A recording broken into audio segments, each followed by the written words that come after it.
Hello guys, कैसे हैं आप सब लोग। आशा करता हूं आप लोग बहुत अच्छे होंगे। गाइस, अगर आप लोग नीट 2026 की प्रिपरेशन कर रहे हैं और चाहते हैं इस साल 100% सिलेक्शन लेना, तो इस वीडियो को शुरू से लास्ट तक जरूर देखिएगा। मैं जो भी बातें इस वीडियो में बोलूंगा, अगर आपने उसको फॉलो कर लिया, यकीन मानिए कि इस साल आपका सिलेक्शन होने जा रहा है। बहुत सारे बच्चे ऐसे होंगे जिनका सिलेबस अभी बहुत कम कंप्लीट हुआ होगा, या बहुत सारे ऐसे भी होंगे जो अभी नीट की तैयारी स्टार्ट भी नहीं किए होंगे। तो आपके मन में डाउट होगा, क्या सर अभी से हम स्टार्ट करके अपना सिलेबस कंप्लीट कर सकते हैं, नीट में सिलेक्शन ले सकते हैं? इसका जवाब है हाँ। केवल आपको 30 डेज देने हैं। यकीन मानिए, जो भी मैं इस वीडियो में बता रहा हूं, अगर आपने उसको 30 डेज फॉलो कर लिया, आपका सिलेक्शन इस साल होने जा रहा है। 30 डेज में आपका पूरा सिलेबस कंप्लीट हो जाएगा, पीवाईक्यू कंप्लीट हो जाएगा, हर एक चीज आपका इसमें कंप्लीट होने वाला है। गाइस, आप में से बहुत सारे बच्चों को ये पहले से पता होगा, मैं हर साल नीट एग्जाम के बाद आप लोगों को प्रूफ वीडियो देता हूं। जो बच्चे नए होंगे या मुझे पहली बार देख रहे होंगे, उनको प्रूफ वीडियो के बारे में नहीं पता होगा। सबसे पहले मैं आपको बता देता हूं कि प्रूफ वीडियो है क्या। देखिए, मैं हर साल नीट के लिए क्रैश कोर्स लॉन्च करता हूं, और क्रैश कोर्स ज्यादा नहीं होता, 80 से लेकर 100 घंटे का वीडियो, और उसमें आपको 400 पेजेस की पीडीएफ दी जाती है। पीवाईक्यू पूरा कराया जाता है, बहुत सारे क्वेश्चन एक्स्ट्रा कराए जाते हैं। अब जब आपका नीट का पेपर हो जाता है, मैं एक तरफ अपने जो नोट्स का स्क्रीनशॉट लगाता हूं, और एक तरफ जो आपके नीट में क्वेश्चन आए हैं उसका स्क्रीनशॉट लगाता हूं, और आपको दिखाता हूं बकायदा एक एक क्वेश्चन कि देखिए यहां यहां से क्वेश्चन पूछे गए हैं। आपको जानकर हैरानी होगी, नीट 2025 का पेपर अब तक का सबसे हार्डेस्ट पेपर था। फिजिक्स का आपने देखा ही होगा, लेकिन मैं आपको बता दूं, फिजिक्स मैंने केवल 40 घंटे पढ़ाया था, और 40 घंटे के पढ़ाए जितना मैं पढ़ाया था, 160 प्लस मार्क्स का क्वेश्चन आउट ऑफ 180 फिजिक्स में मेरे क्रैश कोर्स से ही आया है। सर हम कैसे मान लें, हम कैसे मान लें? तो आज मैं आप लोगों को फिर से ये प्रूफ वीडियो दे रहा हूं। अभी ये जो वीडियो दे रहा हूं, इसमें आगे आपको पूरा फिजिक्स का और पूरे केमिस्ट्री का, याद रखिएगा मैं केवल फिजिक्स नहीं पढ़ाता हूं, फिजिक्स और केमिस्ट्री दोनों पढ़ाता हूं। क्रैश कोर्स में आपको फिजिक्स और केमिस्ट्री दोनों ही मिलेगा, ध्यान रखिएगा। तो सबसे पहले आप लोग इस पूरे प्रूफ वीडियो को देख लीजिएगा। उसके बाद अभी जो मैं क्रैश कोर्स लॉन्च करने वाला हूं, जिसकी प्राइस मात्र 399 रुपीज है। सही सुन रहे हो, मंथली नहीं, पूरे नीट 2026 की वैलिडिटी रहेगी पूरी। जब तक कि आपका पेपर नहीं हो जाता तब तक वैलिडिटी रहेगी। सर 399 में क्या केवल फिजिक्स मिलेगा? नहीं, 399 में पूरी फिजिक्स, पूरी केमिस्ट्री, पूरी पीवाईक्यू सब कुछ मिलेगा। सर इसमें क्या क्या मिलेगा ये तो बता दीजिए। देखो, जो ये हमारा प्रहार बैच है, जो हम आज लॉन्च कर रहे हैं क्रैश कोर्स आप लोगों के लिए, सबसे पहले इसकी प्राइस कितनी है? 399 रुपीज, ठीक है। कब तक वैलिडिटी रहेगी? आपके नीट 2026 तक, ठीक है। आपसे और कोई एक्स्ट्रा चार्ज नहीं लिया जाएगा। इसमें क्या क्या मिलेगा? इसमें आप लोगों को पूरा लगभग 80 से लेके 100 आवर तक का पूरा नीट का सिलेबस कवर किया जाएगा। एक भी टॉपिक इसमें नहीं छोड़ा जाएगा। सर अगर हम जीरो से स्टार्ट कर रहे हैं, क्या तब भी इसको देख सकते हैं? बिल्कुल। अगर आप आज से नीट का पढ़ाई स्टार्ट कर रहे हो, तो भी आप 30 से 40 दिन में कंप्लीट कर सकते हो, क्योंकि आपको मात्र 80 से लेके 100 आवर देने हैं। अगर आप डेली 2 घंटे भी पढ़ते हो, तो 40 डेज में इजिली आप कंप्लीट कर सकते हो इस पूरे क्रैश कोर्स को। इसमें पूरी फिजिक्स, केमिस्ट्री प्लस पूरी पीवाईक्यू 2013 के बाद 2025 तक पूरी पीवाईक्यू कराई गई है। इसके अलावा लगभग 2000 प्लस क्वेश्चन एक्स्ट्रा कराए जाएंगे, जो आपके नीट 2026 में आने वाला है। अब सोच रहे होंगे सर इस क्रैश कोर्स को कैसे ज्वाइन करें, ये तो बता दीजिए। देखो, इस क्रैश कोर्स को ज्वाइन करने के लिए सिंपली आपको स्क्रीन पर एक ऐप दिख रहा होगा, या मैं उसका लिंक वीडियो के डिस्क्रिप्शन में दे दूंगा, वहां से जाकर डाउनलोड कर लीजिएगा, आकाश एकेडमी के नाम से, ठीक है। या अगर तब भी दिक्कत आ रही है तो आपको मेरा व्हाट्सएप नंबर दिख रहा होगा, इस पर व्हाट्सएप या कॉल कर लीजिएगा, वहां से भी आप ज्वाइन कर सकते हो, ठीक है। याद रखिएगा दोस्तों, अगर आप इसको अच्छे से कर लेते हो, ठीक है, अच्छे से कर लेते हो, केवल आपको कितना देना है? 100 आवर। सर हमको लिखना भी पड़ेगा क्या, नोट्स बनाना पड़ेगा क्या? नहीं, नोट्स नहीं बनाना है, क्योंकि वो जो मैं इसमें पढ़ाऊंगा ना, उसका पूरा आपको हैंड रिटन नोट्स खुद का बनाया हुआ वो मैं आपको प्रोवाइड करूंगा, पूरी फिजिक्स और केमिस्ट्री दोनों का, ठीक है। एक भी टॉपिक नहीं छोड़ा जाएगा, इतना ही पढ़ना है। और जब नीट 2026 का पेपर हो जाएगा, आप देखिएगा, मैं फिर से प्रूफ वीडियो लेकर आऊंगा और आप लोगों को दिखाऊंगा कि सारे क्वेश्चन यहीं से पूछा गया है। जैसे 2025 में क्या होगा, फिजिक्स में 160 प्लस, केमिस्ट्री में 165 प्लस मार्क्स का क्वेश्चन यहीं से पूछा गया है। ये जो प्रूफ वीडियो अभी आगे दे रहा हूं ना, पहले इसको देख लेना, तभी क्रैश कोर्स ज्वाइन करना, इसके पहले नहीं ज्वाइन करना है, ध्यान रखिएगा, ठीक है। आपको बहुत सारे जो बड़ी बड़ी कोचिंगें हैं जो आपसे लाख, 2 लाख, 5,000 ऑनलाइन का, 10,000, 15,000 कोई चार्ज कर रहा है, वो लोग आपको कम से कम 1000 आवर पढ़ाते हैं। ठीक है, फीस केमिस्ट्री मिला के पता नहीं 1000-1500 घंटे पढ़ाते हैं, फिर भी उनके नोट से क्वेश्चन मैच पूरा नहीं कर पाता है। लेकिन यहाँ आपको क्या करना है, केवल 400 पेजेस की पीडीएफ फिजिक्स और केमिस्ट्री की, 100 आवर की वीडियो, इतना ही देखना है। अगर आपने इसको अच्छे से देख लिया, यकीन मानिए आपको इतना ही करना है और कुछ लिखना नहीं है। पीडीएफ ही आपको बार बार क्या करना है, रिवीजन करना है, उसका प्रिंट आउट निकलवा लेना है ना। अगर आपको मोबाइल में पढ़ने में दिक्कत हो रही है तो आप उसका पीडीएफ निकाल के भी पढ़ सकते हो। लास्ट में मैं आप लोगों से बस यही बोलना चाहूंगा, मैं तो गारंटी लेता हूं कि जो नीट 2026 का पेपर आएगा, पूरी फिजिक्स और केमिस्ट्री यहीं से आने वाली है। ठीक है, पूरा यहीं से आने वाला है। आपको बस मेहनत करना है, 40 डेज में पूरा सिलेबस कंप्लीट करना है, फिर आप मुझसे मिलना, फिर मैं आप लोगों को प्रूफ वीडियो फिर से दूंगा नीट के पेपर के बाद, फिर से आपको दिखाऊंगा। और यकीन मानिए 2020, 21, 22, 23, 24, 25 लगातार ऐसा हो रहा है। 2024 में, 2024 में 170 प्लस मार्क्स के क्वेश्चन फिजिक्स केमिस्ट्री में यहीं से पूछे गए थे। 25 का पेपर बहुत हार्ड था, देखा था ना, 160 प्लस फिजिक्स में यहीं से पूछा गया था, 165 प्लस केमिस्ट्री में यहीं से पूछा गया था। इसलिए बोल रहा हूं, कहीं बड़ी जगह जाने से पहले सोच लेना कि क्या आपके पास इतना टाइम है कि जाके वहां पे आप 1000 घंटे पढ़ सकते हो और नोट्स बना सकते हो। और यहाँ पे एक चीज और आपको मिलने वाला है, पर्सनल मेंटरशिप ग्रुप। मतलब आपको कोई भी डाउट होता है कुछ भी, आप मुझसे पर्सनली पूछ भी सकते हो।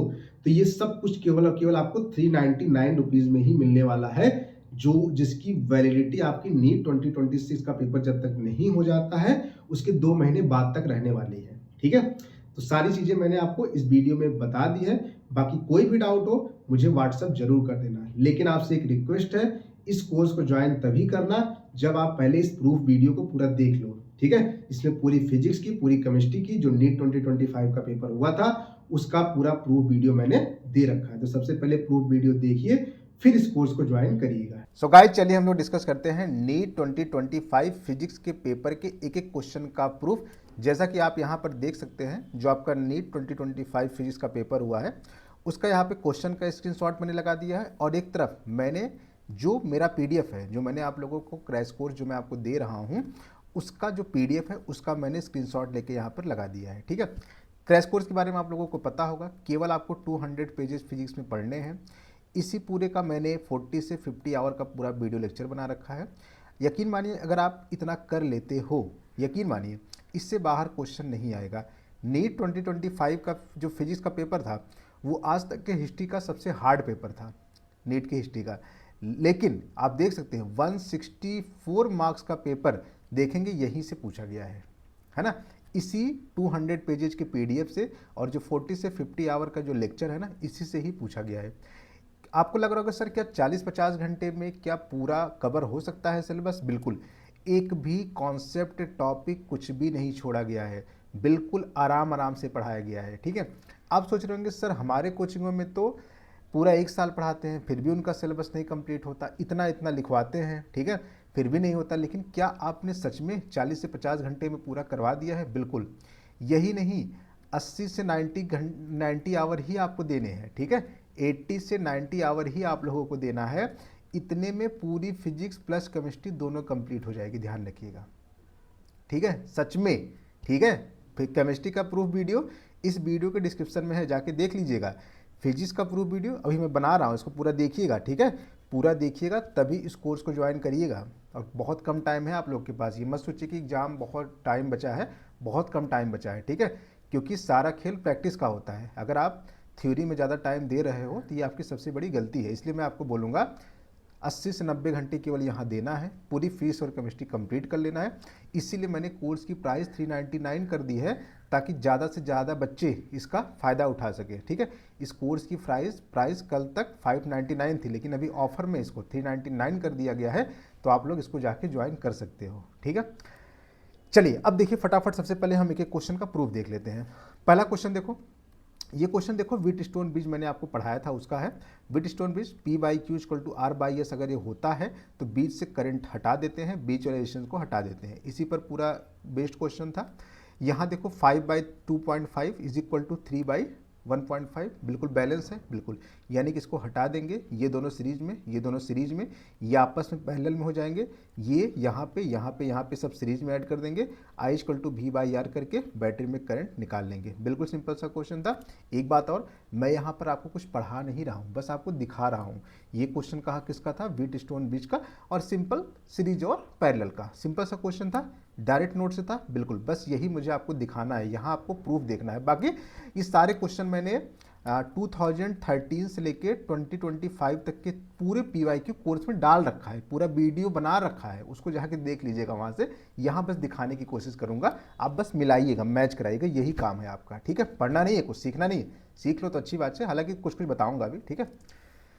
क्वेश्चन नंबर 2 देखो, एक इलेक्ट्रॉन है, मास और चार्ज दिया हुआ है, स्पीड दिया है c/100, ठीक है।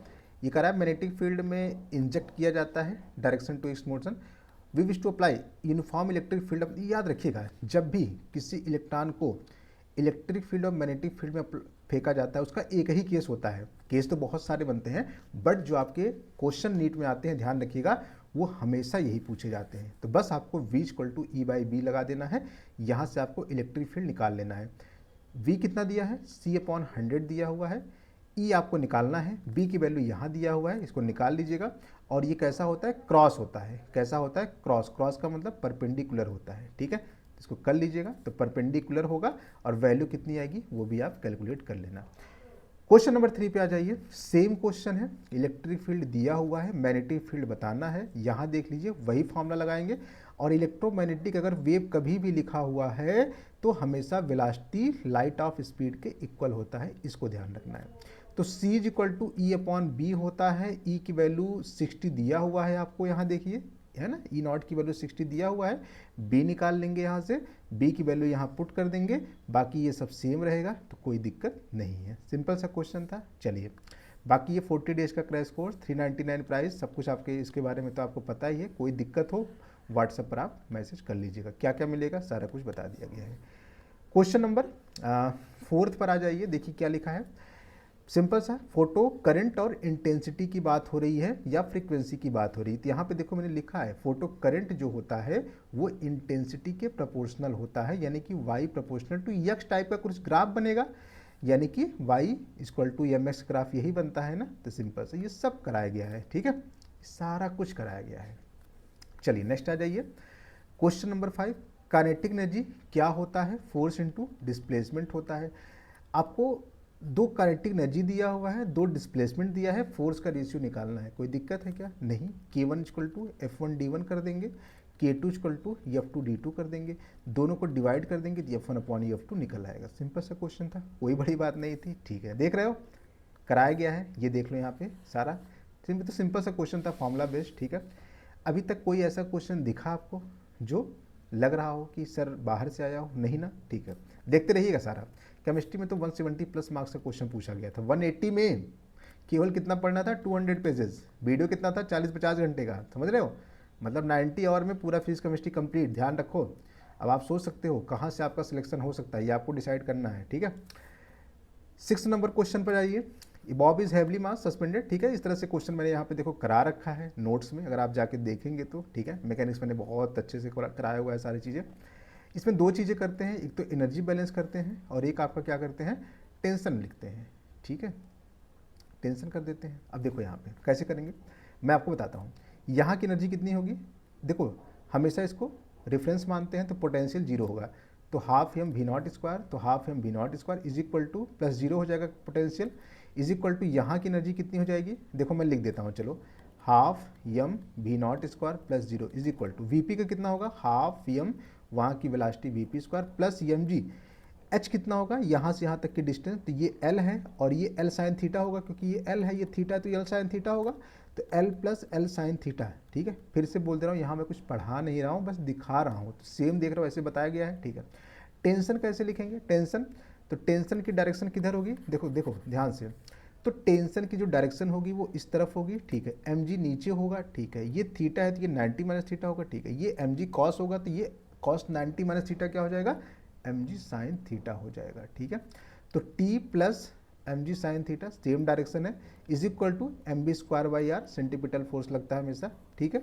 और ये v कौन सा होगा, vp वाला हो जाएगा। बस यहाँ से आपको जो भी निकालना हो, शायद आपको v अपॉन मतलब vp निकालना है, मतलब v नॉट अपॉन vp का रेशियो निकालना है, दोनों से आप निकाल लीजिएगा। सिंपल सा क्वेश्चन है, इतना कैलकुलेशन आपको आना चाहिए, ठीक है।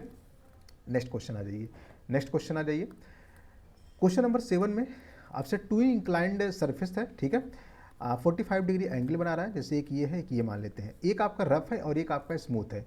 आपको पता होना चाहिए अगर स्मूथ है तो एक्सेलरेशन क्या होता है, जी साइन थीटा होता है। एक्सेलरेशन क्या होता है, जी साइन थीटा होता है। और टाइम क्या होता है, √2h बाई, है ना, टाइम क्या होता है, √2h बाई जी होता है। अब h तो दिया हुआ है, h लेंथ l है, तो √2l अपॉन जी की जगह पे जी साइन थीटा हो जाएगा, ये स्मूथ के लिए हो जाएगा।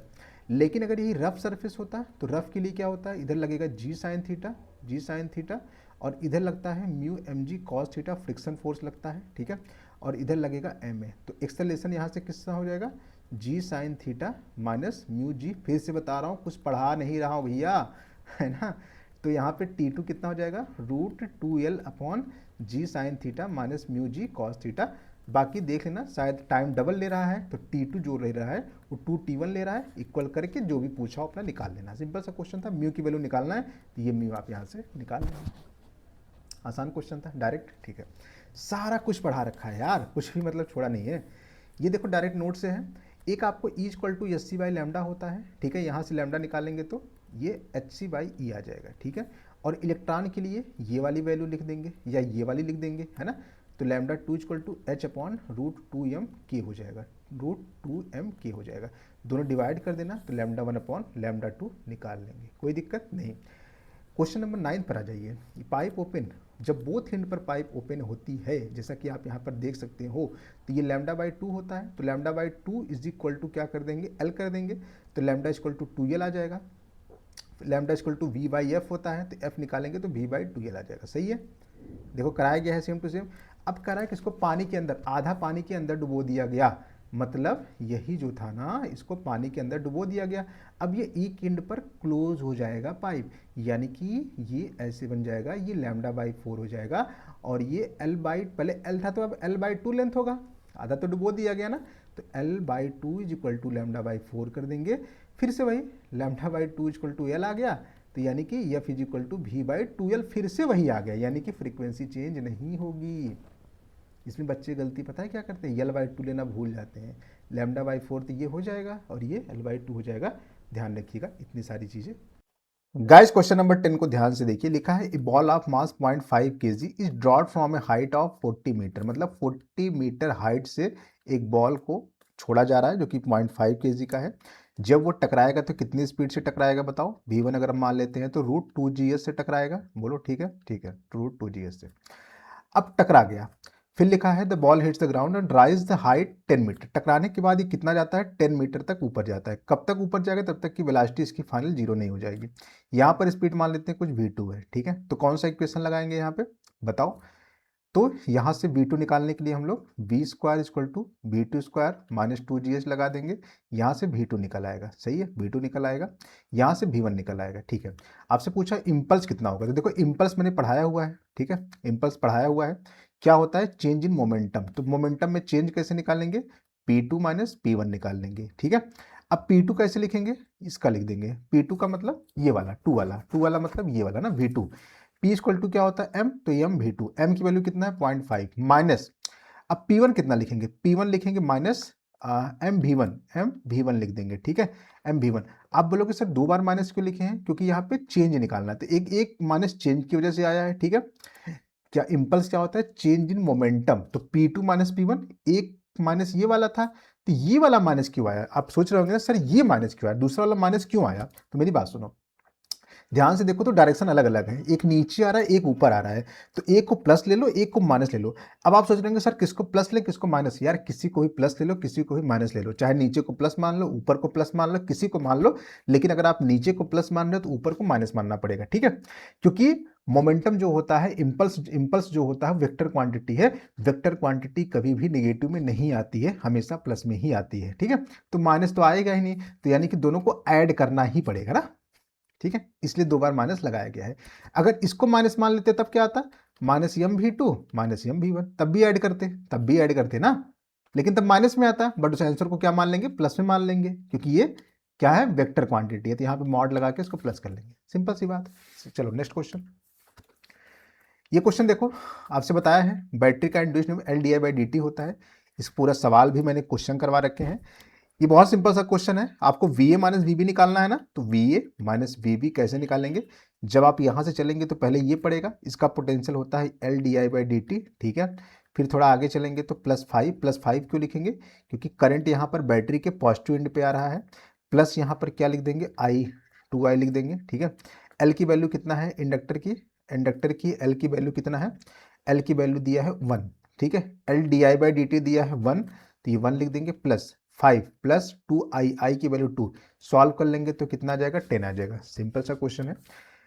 नेक्स्ट क्वेश्चन आ जाइए, question number 12। The radius of मार्सियन, एक मार्सियन है मतलब मंगल ग्रह मान लेते हैं, ठीक है, MA दिया है, और एक मरकरी है, तो मरकरी को ME मान लेते हैं, ठीक है। कराए कि मार्सियन का जो रेडियस है वो मरकरी का 4 टाइम्स है, यानी कि radius of Martian is equal to 4 times Mercury वाला, आर ही मान लेते हैं इसको, ठीक है। फिर कराए कि मार्सियन का ईयर मतलब इसका टाइम पीरियड कितना दिया है, ये दिया है 687, आपको बताना है टी कितना होगा। आपको मैंने कैपलर्स लॉ बताया था, third law, T² proportional to R3, यानी कि T1/T2 या TA/T लिख दो का whole square is equal to RA/RE का होल क्यूब। बस इसको सॉल्व कर लेंगे, आंसर यहाँ से आ जाएगा, सिंपल सा क्वेश्चन था। चलो नेक्स्ट आ जाओ। क्या अभी तक कोई ऐसा क्वेश्चन आपको दिखा जो नोट से बाहर का था? 200 पेज पढ़ना यार, बाकी बाहर लोग क्या कराते हैं, 200 पेज में केवल एक चैप्टर इलेक्ट्रोस्टैटिक करा डालते हैं। यहाँ 200 पेज में पूरी फिजिक्स आपको पढ़नी है, और पढ़ना नहीं है केवल, उसका वीडियो लेक्चर बकायदा एक एक चीज को समझाया गया है। ऐसी ऐसी एक भी चीज नहीं है जो आपको ना समझ में आए, और अगर एक आध चीज नहीं भी आती तो मैं किस लिए हूँ, मेंटरशिप किस लिए बना, इसीलिए तो कोई भी डाउट होगा मुझसे पूछना, ठीक है। नेक्स्ट आ जाओ। ये तो बहुत सिंपल सा क्वेश्चन है, इस क्वेश्चन को तो हर बच्चा करता है, कितना भी कमजोर हो, है ना, सिंपल सा क्वेश्चन है, ये वाला फॉर्मूला लग जाएगा। तो कितना लिखेंगे, 3 डेल्टा A/A इंटू 100, डायरेक्ट लिख दूँ, 3 इंटू A का परसेंटेज कितना है, 1 दिया है तो 1 हो गया, प्लस B का कितना हो जाएगा, 3 हो जाएगा, तो 2B 3 कर देंगे, प्लस C का कर देंगे 2, प्लस D का कितना कर देंगे 4, बस खत्म। इसको सॉल्व कर लेना, आंसर यहाँ से आ जाएगा। ये क्वेश्चन बहुत आसान है ना, इसको मैंने आपको ट्रिक बताया हुआ है कैसे करते हैं, बट यहाँ पे थोड़ा सा मैं आपको बता देता हूँ। यहाँ पे A B C लिख देंगे, तो यहाँ पे सबसे पहले AB से बना है ये वाला ना, AB से मिला है ये, और ये नॉर गेट है, ये कौन सा है, नॉट प्लस और जो मिलके करता है नॉर, जिसको क्या बोलते हैं, नॉर गेट बोलते हैं ना, दोनों नॉर गेट है। तो इसको हम मान लेते हैं यहाँ से AB, ये A है ना, ये A है, ठीक है, और इसको हम यहाँ पे मान लेते हैं कुछ C मान लेते हैं, यहाँ पे कुछ D मान लेते हैं, ठीक है। तो देखो ठीक है, तो देखो यहाँ पे इसको मान लेते हैं 0 0 0 0 1 1 0, और ये 1 1 मान लेते हैं, तो सी क्या बनेगा, सी नॉर का मतलब और प्लस नॉट, तो 0 0 0 0 का नॉट करेंगे तो 1 1 0 1 1 का करेंगे तो 0 1 0 1, यहाँ 0 फिर यहाँ 0, ठीक है, सी आ गया। क्या डी भी यही आएगा, क्या डी भी यही आएगा, क्योंकि बी है और ये ए है, फिर से डी, क्यों डी भी वही आएगा, 1 0 0 0 यही आएगा, देख लो सी और डी तो सेम ही आएगा, क्योंकि ये बी ए से मिला है, ये बी से मिला है, बात तो वही है। अब फिर देखो नॉर गेट है और वाई नॉर लगाना है, तो 1 1 1 1 को और बनाएंगे तो 1, तो 0 आ जाएगा, 0 0 0 1 1 1, ये आपका आंसर आ जाएगा। तो ये कौन सा गेट है, अब ए बी को वाई से कंपेयर करके बताओ कौन सा गेट बन रहा है, 0 0 से 0, ठीक है, एंड दिख रहा है मुझे, नहीं एंड नहीं है, 0 0 0 0 0 हो गया, ऐड करो, अच्छा ऐड 0 0 प्लस 0, हाँ और हो गया 0 प्लस 1 1 1 प्लस 0 1 1 1 1, ठीक है, यानी कि और गेट होगा, यानी कि थर्ड ऑप्शन यहाँ पे सही है। ये ट्रिक है, बिल्कुल सिंपल सा हो जाता है, बिल्कुल 30 सेकंड में, अगर आपका प्रैक्टिस है तो 30 सेकंड में ये क्वेश्चन सबसे आसान होता है, मतलब फ्री के नंबर दिलाने वाले ये क्वेश्चन होते हैं, ठीक है। चलो नेक्स्ट क्वेश्चन आ जाइए, इसको कैसे करेंगे। ऑक्सीजन सिलेंडर है, वॉल्यूम दिया हुआ है, ठीक है, एक सिलेंडर है, इसका जो वॉल्यूम है वो 30 लीटर दिया है, ठीक है। 18.2 मोल्स ऑफ ऑक्सीजन है इसमें, 18.2 मोल, ठीक है, ऑक्सीजन है। गैस प्रेशर दिया है, इसका प्रेशर 11 atm हो जाता है, तो प्रेशर कितना हो गया, 11 atm तक गिर जाता है। टेम्परेचर दिया है 300 केल्विन, 27 डिग्री सेंटीग्रेड को केल्विन चेंज कर लेंगे। Mass of oxygen withdraw from the cylinder, कितना मास ऑक्सीजन का चला गया, बाहर चला गया, ठीक है। तो सबसे पहले मोल निकालते हैं, कितना मोल बाहर चला गया, ठीक है। सबसे पहले ये देखते हैं कि जब प्रेशर 11 atm था तो नंबर ऑफ मोल्स कितना हो गया। तो पीवी इक्वल टू क्या होता है, एन आर टी होता है, तो एन निकाल लेंगे पीवी अपॉन आर टी करके, ठीक है। प्रेशर कितना दिया है, प्रेशर हो गया 11 atm, एटीएम को हम सबको एसआई यूनिट में कर लेते हैं, तो इसको मल्टीप्लाई कर देंगे तो इंटू 10⁵ कर देंगे, ठीक है। वॉल्यूम, वॉल्यूम दिया हुआ है 30 लीटर, इसको मीटर में क्यूब में करेंगे तो 30 इंटू 1 लीटर होता है 10⁻³ मीटर क्यूब, ठीक है। आर की वैल्यू, आर की वैल्यू दिखा है देखो जूल में, 100/12 दिया हुआ है और टेम्परेचर 300 हो जाएगा, ठीक है। यहाँ से एन निकाल लेंगे। अब जब एन निकल आया ना, नंबर ऑफ मोल्स, यानी कि ये कौन सा नंबर ऑफ मोल्स है जो बचा है। पहले कितना था, 18.2 था, अब ये कुछ बचा होगा, मुझे पता नहीं जितना भी आया होगा, 16-17 मान लेते हैं। अब ये इतना, अब ये जो वैल्यू आएगी ये बाहर निकल गया होगा, मेरी बात समझो। 18.2 पहले से था, बचा कितना, इतना बचा, इतना बचा, ठीक है, इतना बचा। जब दोनों को सब्सट्रैक्ट कर देंगे तो वही तो बाहर जाएगा। अब नंबर ऑफ मोल्स आपको पता चल गया कितना बाहर गया, चलो मान लेते हैं नंबर ऑफ मोल्स बाहर गया 2। तो इसको क्या मास में नहीं कन्वर्ट कर सकते हो, सर कर सकते हैं। नंबर ऑफ मोल्स क्या होता है, मास या weight upon molecular weight. Oxygen का मॉलिक्यूलर वेट 32 होता है, तो उस चीज को 32 से मल्टीप्लाई कर देना, वेट आपका निकल जाएगा। कितना आसान था, बट थोड़ा सा नीट लेवल का तो नहीं था, मैं मानूंगा थोड़ा सा लेवल ऊपर था, काफी सोचना था इसमें, ठीक है। चलो जेई मेंस तक का ठीक था, बट पेपर हार्ड था, आपको पता ही है। इन सम अप्रोप्रिएट यूनिट, ठीक है, ये सारी चीजें। टी दिया है x² + x, एक्सेलरेशन आपसे पूछा है, तो देखो टाइम दिया है x² + x, एक्सेलरेशन आपको बताना है क्या होगा।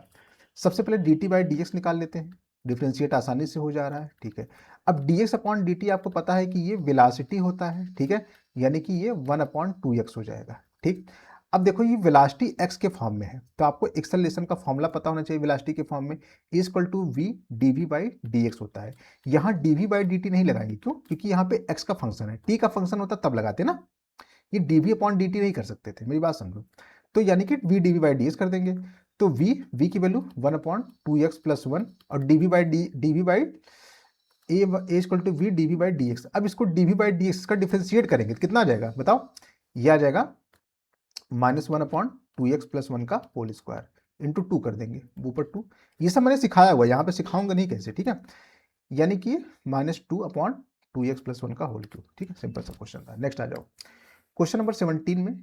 यहाँ पे तो बहुत सिंपल सा क्वेश्चन है, सब कुछ दिया हुआ है आपको। जेड दिया हुआ है, सॉरी एक्सएल दिया है, एक्ससी आर सब कुछ दिया हुआ है, ठीक है। तो यहाँ पे कैपेसिटर का रिएक्टेंस, कितना होता है, एक्सी होता है, 25 ओम दिया हुआ है। और इंडक्टर का मतलब एक्सएल दिया है 45 दिया हुआ है, और रेजिस्टेंस आपको कितना दिया है 20 दिया हुआ है, ठीक है, सब कुछ दिया हुआ है। तो आपसे पूछा है the corresponding current in the circuit, ठीक है।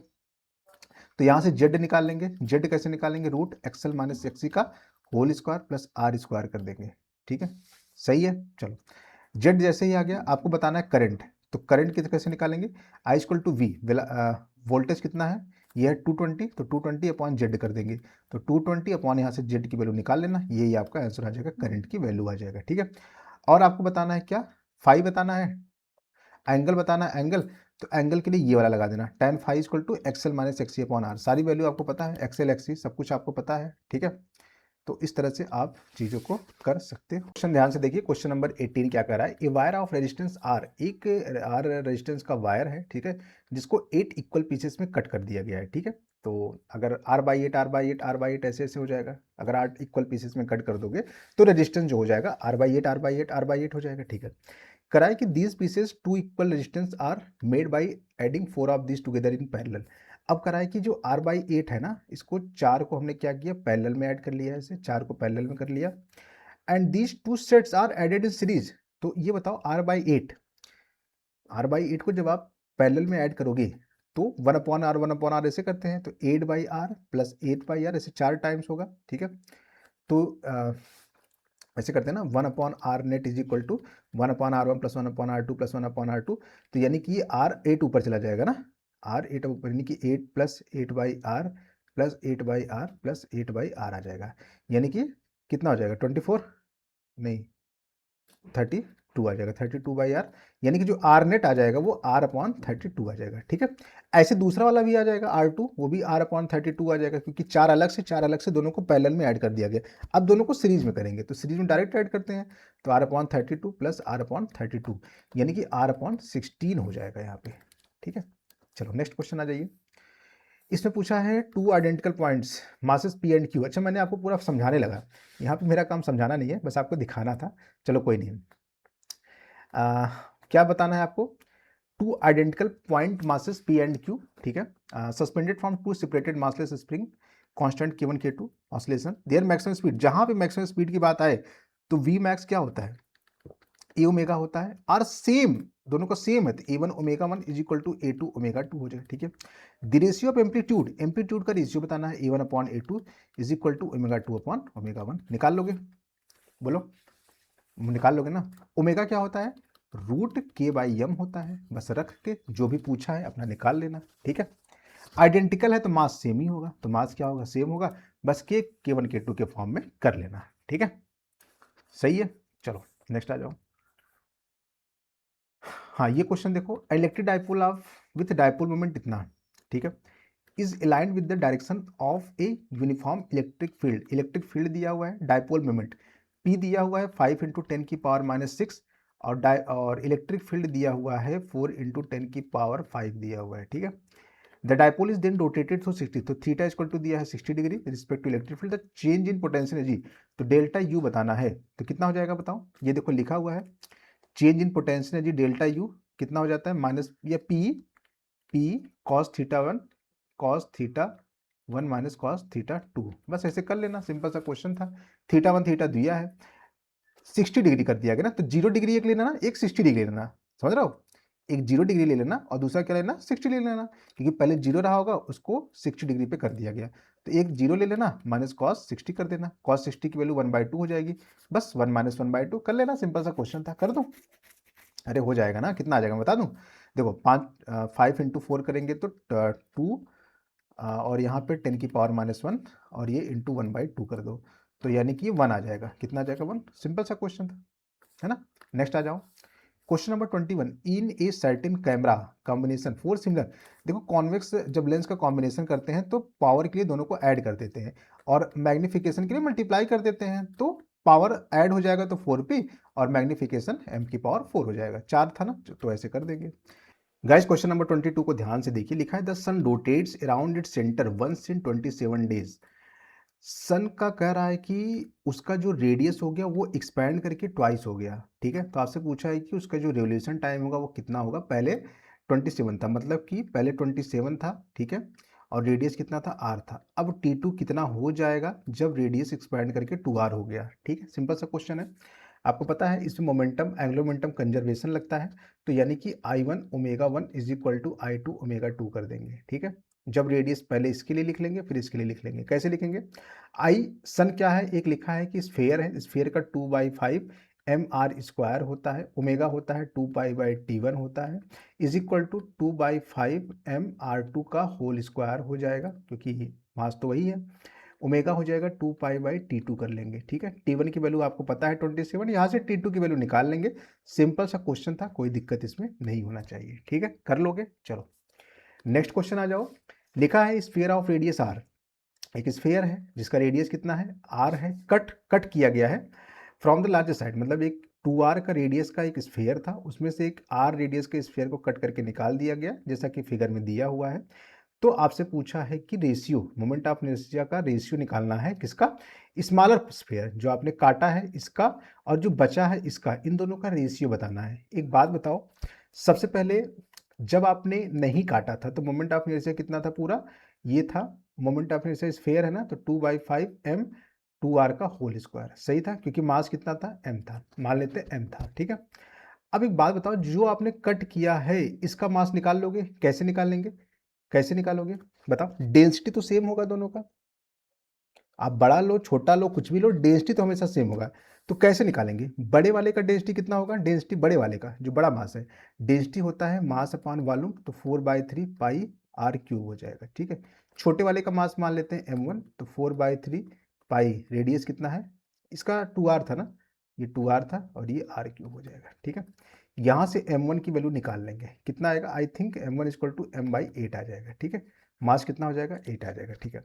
अब हम छोटे वाले का मोमेंट ऑफ इनर्शिया निकाल लेते हैं, इसके अलोंग। तो कैसे निकालते हैं, ये आपको देखो पूरा तरीका इसमें सिखाया गया है, सब कुछ बताया गया है, सेम क्वेश्चन ही कराया गया है, बस ये स्फीयर है और ये डिस्क का सेम क्वेश्चन था, ठीक है। चलो कैसे निकालेंगे, I1 कैसे निकालेंगे, ठीक है। छोटे वाले का कैसे निकालेंगे, देखो I1 कैसे निकालेंगे, ये हो जाएगा 2/5 m मतलब m/8, रेडियस है r², ठीक है, प्लस m/8 और यहाँ से डिस्टेंस कितना था, r था, इंटू r² कर देंगे, ये आपका I1 आ गया। दोनों को सब्सट्रैक्ट कर देना, I माइनस I1 कर देना, तो ये आपका आ जाएगा बच्चे वाले भाग का। तो छोटे वाले कितना होगा बता, छोटे वाले का निकाल लिया आपने इतना, और बच्चे वाले छोटे वाले का ये है, और बच्चे वाले के लिए कैसे निकालेंगे, इससे इसको सब्सट्रैक्ट कर देंगे जो, तो दोनों का रेशियो निकाल लेंगे, आंसर आ जाएगा। सिंपल सा क्वेश्चन था। चलिए ये आ जाओ क्वेश्चन नंबर 24।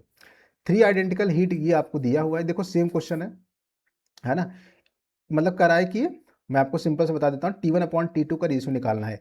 तो क्या तीनों में करंट सेम होगा, ये जो थर्मल हीट जाएगी वो सेम होगी, जैसे वहाँ करंट लेते हैं ना, वैसे यहाँ थर्मल हीट, यहाँ पे देखो लिखा है करंट की तरह ही होता है।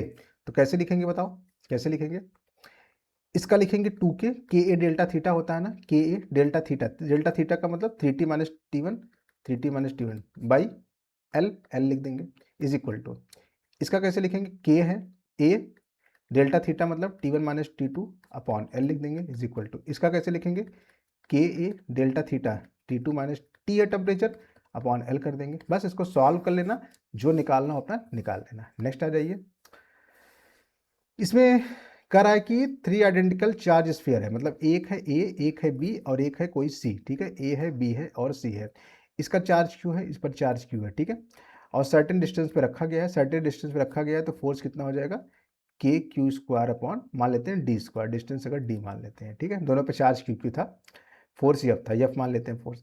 ए third identical अनचार्ज conducting sphere is brought in contact with sphere A, पहले स्फीयर A के कांटेक्ट में लाया गया, फिर B के कांटेक्ट में लाया गया, तो सब देखो इसमें पोटेंशियल क्या होता है, सेम होता है, पोटेंशियल क्या होता है, सेम, बस यही इसमें आपका कॉन्सेप्ट था। अच्छा, जब अनचार्ज को टच कराओगे तो क्या कुछ चार्ज इसमें आ जाएगा, बिल्कुल, कितना आ जाएगा निकाल लेंगे, पोटेंशियल सेम होगा, मानते हैं कि इसमें से Q1 चार्ज निकल आया, तो Q था, Q1 चला आया, तो इसमें बचा कितना, Q माइनस Q1 बचा, ठीक है। तो क्या लिखेंगे potential, K Q minus Q1, identical है तो रेडियस R मान लेते हैं, इज इक्वल टू, इसके पास मान लेते हैं वही Q1 चला आया होगा, Q1 वहां से निकला, वही Q1 आया, तो ये R, तो Q1 कितना आ जाएगा, Q/2 आ जाएगा, यानी कि इस पे चार्ज Q/2 आ गया। अब ये फिर जाके टच करा रहे हैं, यानी कि इसमें कितना बचा, अब इसमें बचा Q/2 बचा, ठीक है। अब जाके इसको इससे फिर टच करा दे रहे हैं, जब टच कराएंगे तो इसमें चार्ज Q था और इसमें चार्ज कितना आ गया था, Q/2 आ गया था, इन दोनों को टच करा रहे हैं, ध्यान से सुनना।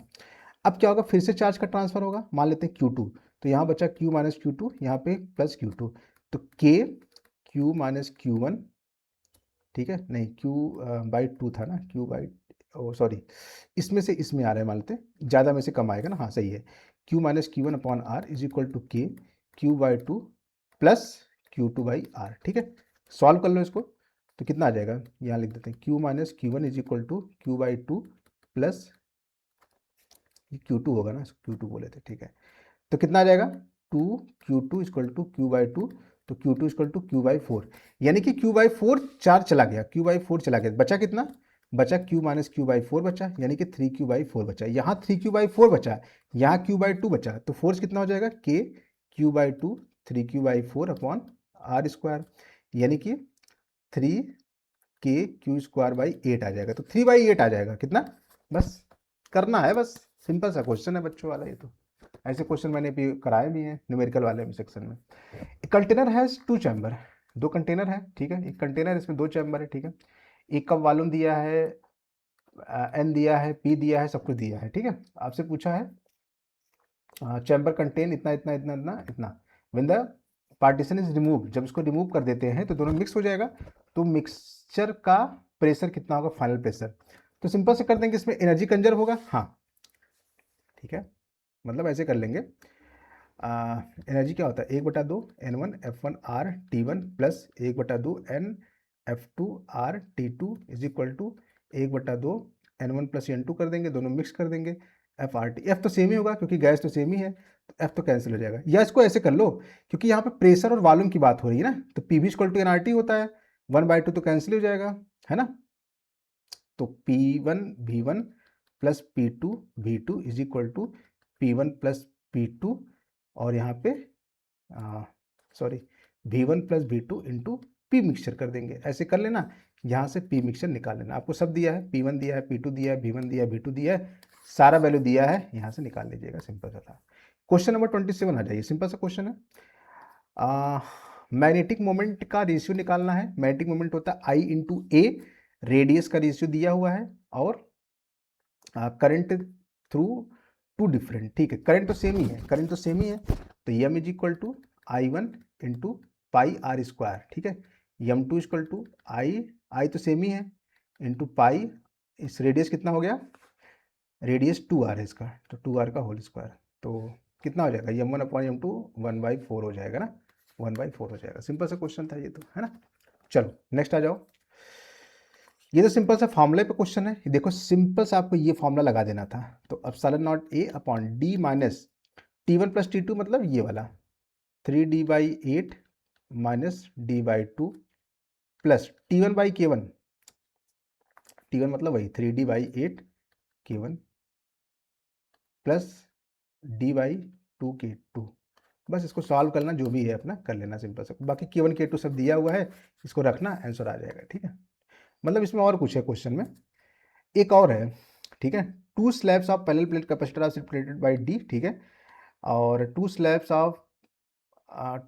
ऑफ डिफरेंट इलेक्ट्रिक कांस्टेंट की in certain capacitance, due to this the capacitance become 2 times, मतलब इससे जो कैपेसिटेंस आया और C1 कितना था, वो जब D था, epsilon not A by D, तो लिखा है कि C2 इक्वल टू 2C1, तो दोनों इक्वेट कर देना, और जो अपना ये सब कैंसिल वैंसिल करके अपना निकाल लेना जो भी पूछेगा, सिंपल सा क्वेश्चन था ये तो। 29 को ध्यान से देखिए, लिखा है in a oscillating spring mass system spring is connected to a box filled with sand, as a box oscillate sand leaks, sand क्या कर रहा है, लीक, ऐसे समझ लो कि ये एक स्प्रिंग है, ऐसे ना, इसमें कुछ बॉक्स, एक बॉक्स है, उस पर कुछ सैंड रखा हुआ है, और सैंड धीरे धीरे लीक कर रही है, जो सैंड लीक करेगी तो स्प्रिंग नीचे आएगी, तो आपसे पूछा है ओमेगा और एम्पलीट्यूड पे क्या फर्क पड़ेगा, तो देखो ओमेगा होता है √a/x, अगर x कम होगा धीरे धीरे, x की वैल्यू धीरे धीरे कम होगी ना, नीचे आएगा तो x कम होगी, x कम होगी तो ओमेगा बढ़ेगा, यानी कि ये भी हो सकता है, ये भी हो सकता है, और ये भी हो सकता है, ठीक है।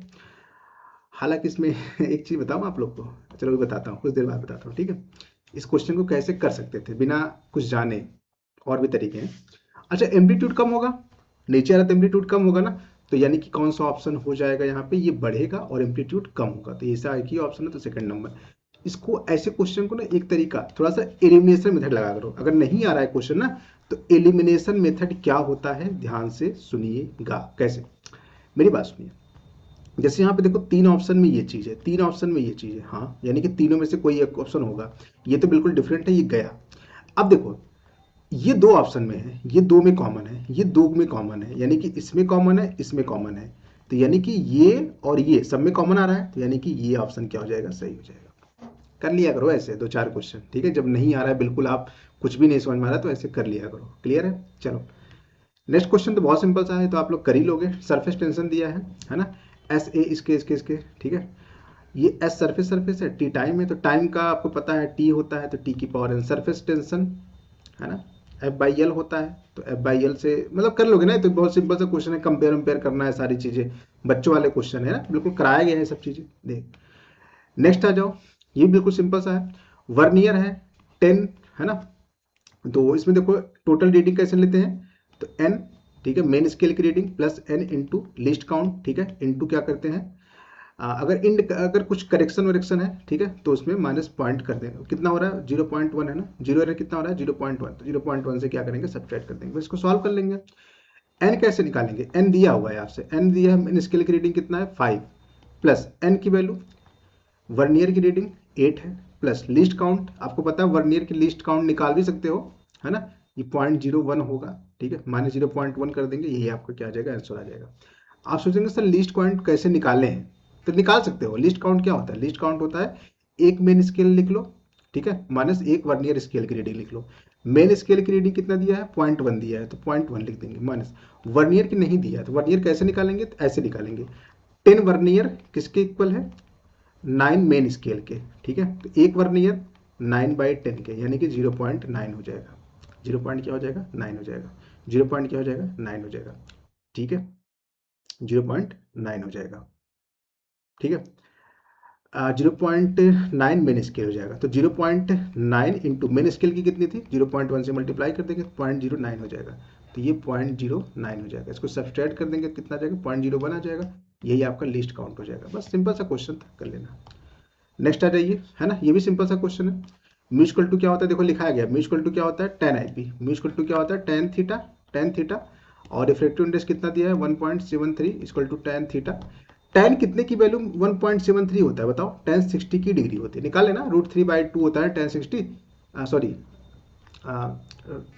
tan 60 √3 होता है। तो √3 की वैल्यू कितना होता है, 1.73 होता है। तो यानी कि 60 डिग्री का एंगल है ये ना। और आपको पता है कि जितना, है ना, ये एंगल और ये एंगल क्या होता है, सेम होता है। तो यानी कि बस देख लेना, आई थिंक यही वाला आपका सही हो जाएगा, ठीक है। Both reflected light completely polarise and, हाँ यही हो जाएगा, ठीक है, 60 डिग्री। चलो नेक्स्ट आ जाइए क्वेश्चन। ए बॉडी वेट इतना, एक बॉडी का वेट इतना है on the surface of earth. तो आप कह रहा है कि हाइट पर जाना है। The gravitation force due to the earth at the height equal to the 1/3 of, कर लेना यार इसको। हाइट पर क्या होता है, g equal to g upon 1+h/r का होल स्क्वायर। खत्म, क्वेश्चन खत्म। वेट है तो mg लिख दो, mg लिख दो, कर लोगे ना। तो आपसे वेट पूछा है कितना होगा, यानी कि ये आपको निकालना है। और ये वेट कितना दिया है, 48 दिया हुआ है, अपॉन 1+h, h का मतलब हाइट, 1/3 ऑफ रेडियस है, तो r/3 है, तो r/3 कर देंगे। सॉल्व कर लोगे भैया, कर लेना, सिंपल सा। चलो इसको देखो, the intensity transmitted polarise state, ये वो सब कुछ दिया हुआ है। एक यहां से जब लाइट पोलराइज हो रही है ना, तो इसकी इंटेंसिटी है I0, ठीक है। फिर क्या कर रहा है कि 22.5 डिग्री एक्सिस से ऐसे, कितना, 22.5 डिग्री। तो इससे जो एंगल बन रहा है ये ऐसे, कितना एंगल बन रहा है, 22.5, ठीक है। अब क्रॉस है, क्रॉस का मतलब अगर ये होगा और एक ऐसे होगा, एक ऐसे होगा, तो यानी कि दो पोलराइज, यानी कि इससे एंगल कितना बनेगा, 90 - थीटा होगा। यहाँ अगर यहाँ से थीटा बन रहा है तो यहाँ से कितना बनेगा, 90 - थीटा बन जाएगा, ठीक है। 90 - थीटा बन जाएगा। सोच के देखो, मैं फिर से समझाता हूँ, देखो। The intensity of transmitted light when the polarise sheet from, ये जो पोलराइड सीट है ना, ये कहाँ प्लेस किया गया है, between two crossed Polaroid. Cross का मतलब अगर एक ऐसे होगा तो एक ऐसे होगा, सिंपल सी बात है। क्रॉस का मतलब 90 डिग्री एंगल, ठीक है। दोनों के बीच कितना एंगल होना चाहिए, 90 डिग्री एंगल, ठीक है। अब 22.5 डिग्री रखा गया है 1 से, तो मान लेते हैं कि पहले वाले से कुछ ऐसे टेढ़े पे रखा गया होगा, ऐसे ऐसे, यानी कि ये एंगल कितना होगा, 22.5 डिग्री। यानी कि इससे कितना बनेगा, ये 90 - थीटा कर देंगे, है ना, सिंपल सी बात है। अगर इसको थीटा मान लेंगे तो 90 - थीटा। अब यहाँ से जो लाइट आ रही है पहले पोलराइज से, वो I0 है, तो ये I0 है। आपको पता है कि अगर ये I0 है तो यहाँ से कितना हो जाएगा, अगर एंगल थीटा बन रहा है दोनों के बीच में, तो I0 cos स्क्वायर थीटा हो जाएगा। फिर इससे जब पास होगा तो थर्ड से फिर से I0 cos स्क्वायर थीटा का cos स्क्वायर थीटा, थीटा कितना है, 90 - थीटा। थीटा हमेशा क्या लेते हैं, दो पोलराइज के बीच का एंगल। पहले इसके बीच का एंगल, अब इसके बीच का एंगल लेंगे। तो बस इसको सॉल्व करेंगे तो I0 cos square theta into sine square theta, यानी कि साइन थीटा कॉस थीटा का होल स्क्वायर। यानी कि ये क्या हो जाएगा, साइन 2 थीटा क्या होता है बताओ, साइन 2 थीटा होता है 2 साइन थीटा कॉस थीटा। तो साइन थीटा कॉस थीटा कितना हो जाएगा, साइन 2 थीटा/2 का होल स्क्वायर। कर लेना यार, जो भी है कर लोगे ना। चलो नेक्स्ट आ जाओ। और 2 थीटा में 22.5 का डबल करोगे तो 45, साइन 45 की वैल्यू 1/√2, ठीक है। क्वेश्चन नंबर 35 देखो, a model of quantized motion of an electron is uniform magnetic field भी, ठीक है, फ्लक्स पासिंग थ्रू, फ्लक्स दिया है, फ्लक्स NH/E, ठीक है। N is the integer, H is Planck constant, E is the magnitude, ठीक है, ठीक है, ठीक है, सब कुछ दिया हुआ है। और मॉडल ऑफ मैग्नेटिक, ठीक है। क्या करना है आपको इसमें, फ्लक्स, फ्लक्स क्या होता है, फ्लक्स होता है B इंटू एरिया, एरिया होता है πr², ठीक है, ये होता है। आपको इसमें निकालना क्या है, according to the model magnetic moment of, magnetic moment बताना है ना, मैग्नेटिक मोमेंट। तो मैग्नेटिक मोमेंट होता क्या है, I into A, I into pi R square होता है, ठीक है। और करंट कितना होता है, करंट होता है क्यू बाई टी, इलेक्ट्रॉन है तो ई बाई टी, टी मतलब time period, 2 pi R by B होता है, तो 2 pi R into velocity into, है ना, इंटू एरिया लिख देंगे, एरिया। तो एरिया देखो आई की वैल्यू लिख दिया हमने, आई की वैल्यू लिख दिया। अब इंटू पाई आर स्क्वायर, तो पाई आर स्क्वायर कितना हो जाएगा यहाँ से बताइए, पाई आर स्क्वायर यहाँ से लिख देंगे एन एच अपॉन बी लिख देंगे, ठीक है, एन एच अपॉन बी लिख देंगे। क्लियर है यहाँ तक, देख लीजिए, यहाँ तक किसी को कोई डाउट है, नहीं होना चाहिए, ठीक है। आगे देखिए, अब आपको एक इक्वेशन पता होगा क्या, आर इक्वल टू होता है M B upon Q B होता है, ठीक है। तो यहाँ से भी बाई आर निकाल लो, तो भी बाई आर जो होगा वो क्यू बी बाई एम होगा, क्यू बाई एम। तो ये भी बाई आर की जगह पे क्यू बाई एम को पुट कर देना, आंसर आ जाएगा, है ना, सिंपल सा क्वेश्चन था। चलिए नेक्स्ट क्वेश्चन आ जाइए। De Broglie wavelength of electron है, ये तो सिंपल सा है, 2 pi R is equal to N lambda, खत्म क्वेश्चन, देख लेना है ना, सिंपल सा क्वेश्चन था। नेक्स्ट देख सकते हैं आप, सारे क्वेश्चन बिल्कुल सिंपल सिंपल से हैं और लगभग सारे नोट से ही पूछे गए हैं, है ना, इसमें क्या ही रॉकेट साइंस है। अब ये देखो, ये क्वेश्चन मेरा फेवरेट है, जो बच्चे मुझसे पढ़े होंगे उनको पता होगा, ये क्वेश्चन मैं बहुत कराता हूँ, है ना। इसमें लूप ला लगा लगा के सबसे पहले यहाँ से करंट पास कराएंगे, फिर यहाँ से I1 करंट जाएगा, फिर यहाँ से I2 जाएगा, फिर यहाँ से I1 माइनस I2, इसको सॉल्व कर लेंगे 3 लूप बनेगा, 3, एक लूप यहाँ बनेगा, एक लूप यहाँ बनेगा, एक लूप यहाँ बनेगा, तो तीनों लूपों को सॉल्व कर लेंगे और इक्वेशन सॉल्व करके आंसर निकाल लेंगे, ठीक है। समझ में आ गया सभी लोग। गाइस क्वेश्चन नंबर 38 को ध्यान से देखिएगा, इसमें लिखा है 2 gases A and B are filled at the same pressure in separately cylinder, ठीक है। प्रेशर क्या है, सेम दिया है, जो सेम दिया है वो आप लिख लीजिए। P1 इक्वल टू क्या दिया है, P2 दिया है। मूवेबल पिस्टन ऑफ है R A and R B, ठीक है, रेडियस दिया हुआ है, जो पिस्टन है उसका रेडियस कितना दिया है, आर ए और R B. On supplying equal amount of heat, यानी कि हीट भी क्या दिया है, सेम दिया है, तो Q1 इक्वल टू क्या हो जाएगा, Q2। System reversibly constant pressure the piston of A displace by, मतलब डिस्प्लेसमेंट दिया हुआ है, तो D1 कितना दिया हुआ है 16 और D2 कितना दिया है 9 सेंटीमीटर दिया हुआ है। If the change in internal energy is same, यानी कि इंटरनल एनर्जी कितना है, डेल्टा यू टू सेम है। तो आपसे पूछा है R A upon R B, तो बिल्कुल सिंपल सा क्वेश्चन हो गया। अगर हीट भी सेम है, एनर्जी भी सेम है, तो क्या वर्क डन भी सेम होगा।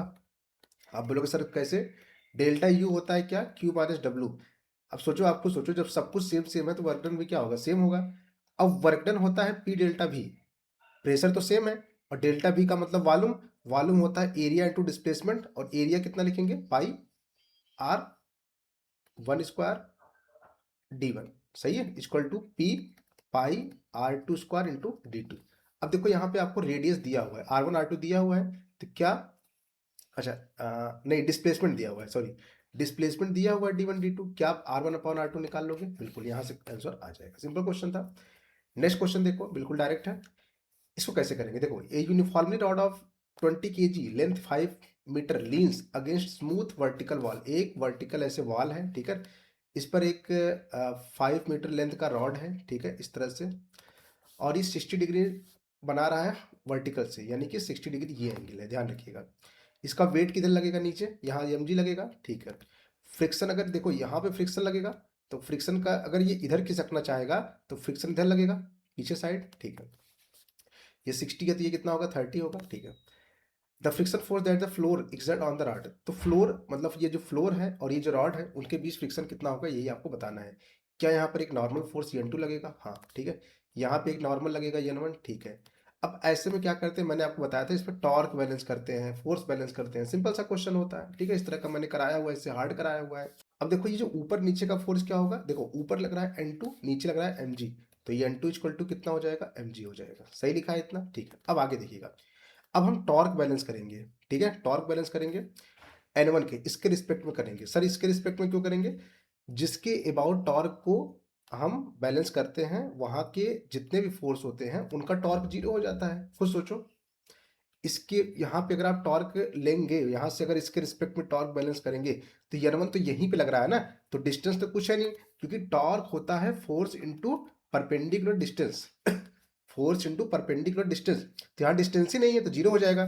तो अगर इसके अबाउट लेंगे तो क्या होगा, देखो कौन कौन से फोर्स लग रहे हैं, एक फ्रिक्शन फोर्स लग रहा है, एक N2 लग रहा है और एक mg, 3 फोर्स लग रहे हैं, तीनों का इसके अबाउट टॉर्क ले लेंगे। कैसे लेंगे, ध्यान सुनो, मैंने बताया था फोर्स इंटू परपेंडिकुलर डिस्टेंस, चाहे फोर्स को परपेंडिकुलर बना लो, चाहे डिस्टेंस को परपेंडिकुलर बना लो, दोनों हमेशा परपेंडिकुलर होने चाहिए। तो इधर देखो, ये mg है, अगर ये 30 है तो ये भी 30 होगा, तो ये mg क्या होता है, cos 30 हो जाएगा। सही है, mg cos 30। ये लेंथ कितना हो जाएगा, l/2 यानी कि 2.5। ठीक है, तो अगर हम टॉर्क mg का लिखें तो कितना हो जाएगा बताओ, mg cos 30। सही है, और इंटू l/2, l/2 का मतलब 5/2। और ये टॉर्क ऐसे हो रहा है, ऐसे इसके रिस्पेक्ट में देखोगे ना तो ऐसे एंटी क्लॉकवाइज, तो ये एंटी क्लॉकवाइज हो गया। ठीक है, अब बताओ टॉर्क फ्रिक्शन की वजह से कितना होगा, फ्रिक्शन। तो फ्रिक्शन ऐसे लग रहा है, तो सबसे पहले फ्रिक्शन ये कॉम्पोनेंट निकाल लो। ये 30 है तो ये कितना होगा, 60। ये 30 है तो ये 60 हो जाएगा, तो ये fs cos 60 हो जाएगा। सही है, तो fs cos 60 इंटू ये टोटल लेंथ कितना है, l है, तो l का मतलब वही 5 हो जाएगा। और ये भी कैसे है, इधर है एंटी क्लॉकवाइज, तो एंटी क्लॉकवाइज लिख देंगे। लेकिन n2 का देखो, n2 तो ये n2 का परपेंडिकुलर बना लेंगे, तो ये n2 कितना हो जाएगा, ये 30 है, ये 60 होगा, फिर ये 30 हो जाएगा, तो ये n2 cos 30 हो जाएगा, n2 cos 30। हाँ, तो यानी कितना हो जाएगा, अगर मैं यहाँ लिख दूँ torque n2 equal to n2 cos 30 into L का मतलब वही 5 मीटर, तो 5 मीटर ले लेंगे। सही है, लेकिन इसका क्लॉकवाइज होगा। कैसा होगा, देखो ऐसे क्लॉकवाइज। इस पर स्पीड में कैसा होगा, क्लॉकवाइज। तो ये क्लॉकवाइज। आप क्या करेंगे, clock is equal to anti clockwise कर लो, यानी कि इन दोनों को ऐड कर लो और इसके इक्वल कर दो, और ये n2 की जगह पे कितना रख देना, mg रख देना, सॉल्व कर लेना, आंसर आ जाएगा। सिंपल सा क्वेश्चन था, मतलब अच्छा क्वेश्चन था, नीट से थोड़ा हटके था कह सकते हो, बट इजी था। अगर इसका कॉन्सेप्ट आपने पढ़ा होगा, बहुत इजी क्वेश्चन होते हैं, बस आपको बैलेंस वैलेंस करना आना चाहिए। ठीक है, चलिए, मतलब ऐसा क्वेश्चन मैंने करा रखा है, आप देख सकते हैं, ये इससे हार्ड हार्ड कराए थे। ठीक है, नेक्स्ट क्वेश्चन देखिए, बिल्कुल सिंपल सा है। ए particle of mass moving around the origin. एक पार्टिकल एम ओरिजिन की अराउंड क्या कर रहा है, मूव कर रहा है, मतलब इसे। ठीक है, कांस्टेंट फोर्स एफ, तो एफ कितना हो जाएगा, अगर ये घूम रहा है तो सेंटीपिटल फोर्स mv²/r हो जाएगा। ठीक है, टूवर्ड्स द ओरिजिन। ठीक है, बोर मॉडल जब भी आए तो आपको क्या लिखना है, mv r is equal to NH/2π। यही पढ़ाया गया है आप लोग को, केमिस्ट्री में ही पढ़ाया गया है। ठीक है, द रेडियस और nth, r की बात हो रही है और n की बात हो रही है। ठीक है, और v की बात हो रही है, v, तो इन तीनों को बात हो रही है, तो इन तीनों को आप ले लीजिए, बाकी सबको कांस्टेंट मान लीजिए। क्या मान लीजिए, कांस्टेंट मान लीजिए। सुनो, यानी कि f कांस्टेंट होगा, m कांस्टेंट होगा, ये सब कांस्टेंट होगा। ठीक है, आप मेरी बात सुनो, तो f इज इक्वल टू क्या लिखेंगे, m v की जगह पे v यहाँ पे पुट करिए, तो ये NH/2π और ये mr। देखो यहाँ से अगर आप v निकालोगे तो NH/2π mr हो जाएगा, इसका होल स्क्वायर अपॉन कितना कर देंगे, r कर देंगे, अपॉन r कर देंगे। सही है, क्या आप यहाँ से r और n में रिलेशन निकाल सकते हो, r और n में रिलेशन निकाल सकते हो ना, कैसे निकालोगे बताना पड़ेगा, निकाल लोगे कैसे। देखो f is equal to m into n² h² upon 4π² m² r³ हो जाएगा। ठीक है, तो यहाँ से n², मैंने बताया था सबको कांस्टेंट मान लो, तो n² प्रोपोर्शनल टू r³ उधर गया तो r³ हो जाएगा, तो n प्रोपोर्शनल टू या r प्रोपोर्शनल टू n की पावर 2/3 हो जाएगा, 2/3 हो जाएगा। ठीक है, 2/3, तो ये वाला देख रहे हो। अच्छा, आप सोच रहे हो कि सर भी कैसे निकालेंगे, तो भी निकालने के लिए r आपको पता चल गया, तो v प्रोपोर्शनल टू क्या था, 1/r था ना। देखो v और r में रिलेशन क्या था, यहाँ से v प्रोपोर्शनल टू 1/r, तो बस r का पता है, तो r की जगह पे n की पावर 2/3 रख दीजिएगा।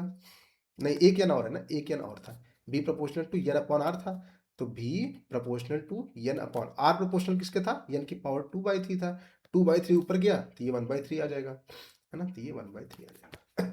सिंपल था। चलो एक क्वेश्चन और कर लेते हैं, मतलब ये सारे क्वेश्चन देखा आपने नोट से कहीं ना कहीं पूछा गया था, ये देखो सब पढ़ाया गया था, बोर मॉडल, ये वो सारी चीजें है ना, इसी से तो पूछा गया था ये वाला, MBR equal to NH point, बस थोड़ा सा कॉमन सेंस लगाना था, है ना, बट क्वेश्चन हार्ड था, इजी नहीं था, ध्यान रखिएगा। ठीक है, क्योंकि नीट के पेपर में अगर आप 140 भी लाए होंगे ना, बहुत मार्क्स था, 525 केवल कट ऑफ गया था, बहुत कम कट ऑफ गई थी, तो समझ सकते हैं, है ना, तो इसके लिए आपको अच्छे से पढ़ने की जरूरत है।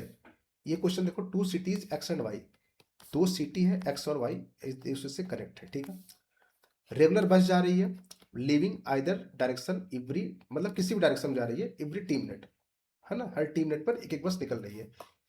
एक girl is driving scooty with speed of 60 kilometre per hour, एक गर्ल है वो 60 किलोमीटर पर आवर से इधर जा रही है, एक्स से वाई जा रही है। ठीक है, बस कह रहा है कि बस उसको हर 30 मिनट पे पास करता है, जब ये इधर से जाती है, इधर से बस जा रही है, ये बस है, और जब इधर से बस आ रही है, इधर से बस आ रही है, तो 10 मिनट में, हर 10 मिनट में उससे एक बस मिल रहा है। जब दोनों सेम डायरेक्शन जा रहे हैं, बस और लड़की, तो 30 मिनट पे एक एक बस लड़की से मिल रहा है। 30 मिनट में मिला, फिर एक बस आया, फिर 30 मिनट में मिला, ठीक है। जब बस अपोजिट से आ रही है तो हर 10 मिनट पे एक एक बस मिल रही है उससे। तो आपसे क्या पूछा गया है, choose the correct option for the period T, the bus service and the speed of the buses. कैसे करेंगे इस क्वेश्चन को, ध्यान से देखिएगा कैसे करेंगे। एक चीज बताओ, ऐसे क्वेश्चन करने के लिए सबसे आसान तरीका है रिलेटिव मोशन लगा दो। आप इस लड़की को इस बस पर बैठा दो, अभी दो दो आपको दिख रहे हैं, फिर एक एक दिखने लगेंगे। अब जब बस की स्पीड मान लेते हैं वीबी है, जब दोनों सेम डायरेक्शन में जाएंगे तो क्या बस की स्पीड हो जाएगी वीबी माइनस 60, बिल्कुल। और जब दोनों अपोजिट आ रहे हैं तो वीबी प्लस 60 हो जाएगा, सही है। अच्छा, क्या बस डिस्टेंस तो सेम तय करेगी, बस की स्पीड तो सेम ही है, तो चाहे इधर से जाए चाहे इधर से जाए, बस तो सेम डिस्टेंस तय करेगी, सेम दूरी तय करेगी ना, सिंपल सी बात है। तो मान लेते हैं कि ये डिस्टेंस जो करेगी वीबी माइनस 60 कितने मिनट में, चाहे कितना मिनट ले लो, 30 मिनट ले लो चाहे, है ना, कितना भी ले लो टाइम, ठीक है। तो 30 मिनट लिखा हुआ है, 30 मिनट, तो 30 मिनट का मतलब हाफ आवर। ये कितना ले रहा है वीबी प्लस 60, और इसका टाइम कितना है 10 मिनट, ये 10 मिनट मिल रहा है, तो यानी कि कितना हो जाएगा 10/60 हो जाएगा ना, आवर में चेंज करेंगे तो, ठीक है। यहाँ से क्या निकाल लेंगे, वीबी निकाल लेंगे, बस की स्पीड पूछा है ना, स्पीड। और टाइम कैसे निकालेंगे, T equal to D upon VB कर दीजिएगा, और यहाँ से आपको क्या निकल आएगा, ये निकल आएगा, ठीक है। समझ में आ गया सारी चीजें, देख लीजिए इस तरह से आप इसको कर सकते हो, इसको कर लीजिएगा अच्छे से। अब यहाँ पे देखिए तो 2-3 क्वेश्चन है, जैसे ये क्वेश्चन है 42, 43, 44, 45, ये 3-4 क्वेश्चन ऐसे हैं जो डायरेक्ट मैच नहीं किया है, ठीक है। तो इसको मैं आप लोगों को कोर्स में ही डिस्कस कर दूंगा, लेकिन आप देख सकते हैं लगभग 160 प्लस मार्क्स से क्वेश्चन पूछे गए हैं, जिसमें आप 140 प्लस तो इजीली कर सकते थे, और इतना ही करना था सिलेक्शन के लिए।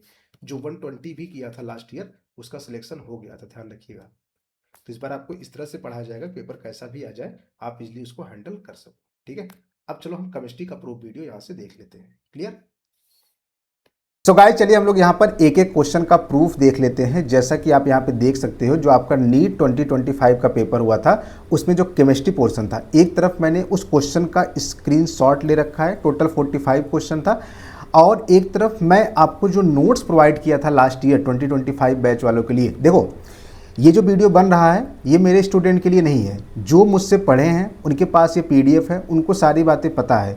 ये वीडियो नए बच्चों के लिए है, जो नए बच्चे देख रहे हैं, जो कोर्स को लास्ट ईयर नहीं ज्वाइन किए थे, जिनको मेरे कोर्स के बारे में नहीं पता चल पाया था, उनके लिए मैं ये वीडियो बना रहा हूँ, ताकि आप लोग अच्छे से देखो, ठीक है, अच्छे से देखो। और यहाँ पे मैं आपको कुछ पढ़ाऊँगा नहीं, ध्यान रखिएगा, बस यहाँ पर मैच करवाऊँगा, एक एक क्वेश्चन को मैच करवाऊँगा। टोटल केमिस्ट्री में कितने क्वेश्चन आए थे 45, आप देखेंगे 40 आउट ऑफ 45 क्वेश्चन यहीं से ही पूछा गया है, एक भी क्वेश्चन बाहर से नहीं पूछा गया है। मतलब केवल मैंने 200 पेजेस का केमिस्ट्री का नोट्स दिया था, 50 घंटे का वीडियो लेक्चर दिया था, जो इतना कर लिया था उसके 160 प्लस तो ईजिली आ जा रहे हैं, ठीक है। बाकी 180 भी स्कोर कर सकते थे, एक दो क्वेश्चन तो सबके गलत हो जाते हैं, उस हिसाब से बोल रहा हूँ, लेकिन 180 स्कोर करना भी आसान है। उसी तरह अगर नीट 2026 में अगर आप 180 स्कोर करना चाहते हो, ठीक है, तो इस वीडियो को बहुत अच्छे से देख लो, आपको ये पता चल जाएगा कि हाँ यहीं से सब कुछ आने वाले हैं, ठीक। चलिए फटाफट देखिएगा। सबसे पहला क्वेश्चन ध्यान से देखिए, आपको मैच करवाना है कि ये सब किस ग्रुप के हैं। जैसे यहाँ पर देख सकते हो Pb+2 किस ग्रुप का है, ग्रुप नंबर 1। Al+3 किसका है, ग्रुप नंबर 3। तो Pb+2 group number 1, Al+3 group number 3, यानी कि ऑप्शन नंबर इससे मैच करवा सकते हो, 2 हो जाएगा, ठीक है। एक एक क्वेश्चन को बस देखते रहिएगा, मैं फिर से बोल रहा हूँ, यहाँ पे हम केवल मैच करवाने वाले हैं। क्वेश्चन नंबर 2 को ध्यान से देखिए, Dalton's atomic theory could not explain which of the following, है ना। देखो यहाँ पे देखो, कंजर्वेशन ऑफ मास है, हाँ। डेफिनेट कांस्टेंट प्रोपोर्शन है, हाँ। मल्टीपल प्रोपोर्शन है, हाँ। क्या गैसियस मालूम है, नहीं। तो ऑप्शन नंबर क्या हो जाएगा 4। देखते रहना, बस यहाँ पे मैच करवाया जा रहा है। कंसीडर द फॉलोइंग, आपको जो यहाँ पे अंडरलाइन किया हो, जैसे यहाँ पे पोटेशियम है, ठीक है, यहाँ पे H2O2 है, ऑक्सीजन अंडरलाइन है, यहाँ पे सल्फर है, तो आपको सबको पता है पोटेशियम का तो +1 होता ही होता है। H2O2 में पेरोक्साइड है, तो पेरोक्साइड का मैंने कितना बताया हुआ है, देखो H2O2 पेरोक्साइड का -1 होता है, तो यहाँ पे कितना हो जाएगा ऑक्सीजन का, -1 हो जाएगा। सल्फर का तो आपको पता ही है +6, इसको तो निकालना भी सीखा होगा आप लोगों ने, है ना। सिंपल सा क्वेश्चन था, बिल्कुल डायरेक्ट आप देख सकते हैं, सब कुछ यहाँ पे लिखाया गया है, क्लियर। क्वेश्चन नंबर 4 को ध्यान से देख लीजिए। क्वेश्चन नंबर 4 में क्या है, एक आपको रिएक्शन दिया है, A से 2B बन रहा है, ठीक है। डेल्टा एन अगर हम निकालेंगे तो कितना आएगा, प्रोडक्ट का number of moles minus reactant का, तो ये 1 आ जाएगा, क्लियर। करा backward rate constant is higher than forward, मतलब जो आपका बैकवर्ड रेट कांस्टेंट Kb है, ठीक है, वो कितना है 2500 Kf है, ये क्वेश्चन में मेंशन किया है, क्लियर है।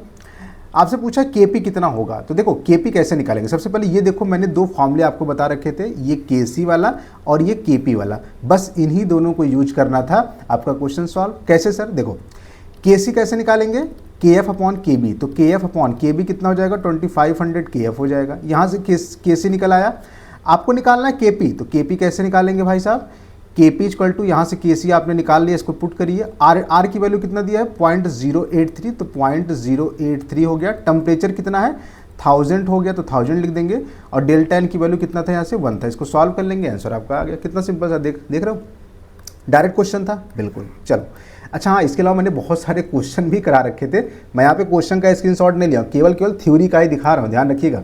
और इस बार तो आपको 2500 क्वेश्चन मिलेंगे, फिजिक्स का भी 2500, केमिस्ट्री का भी 2500, ठीक है।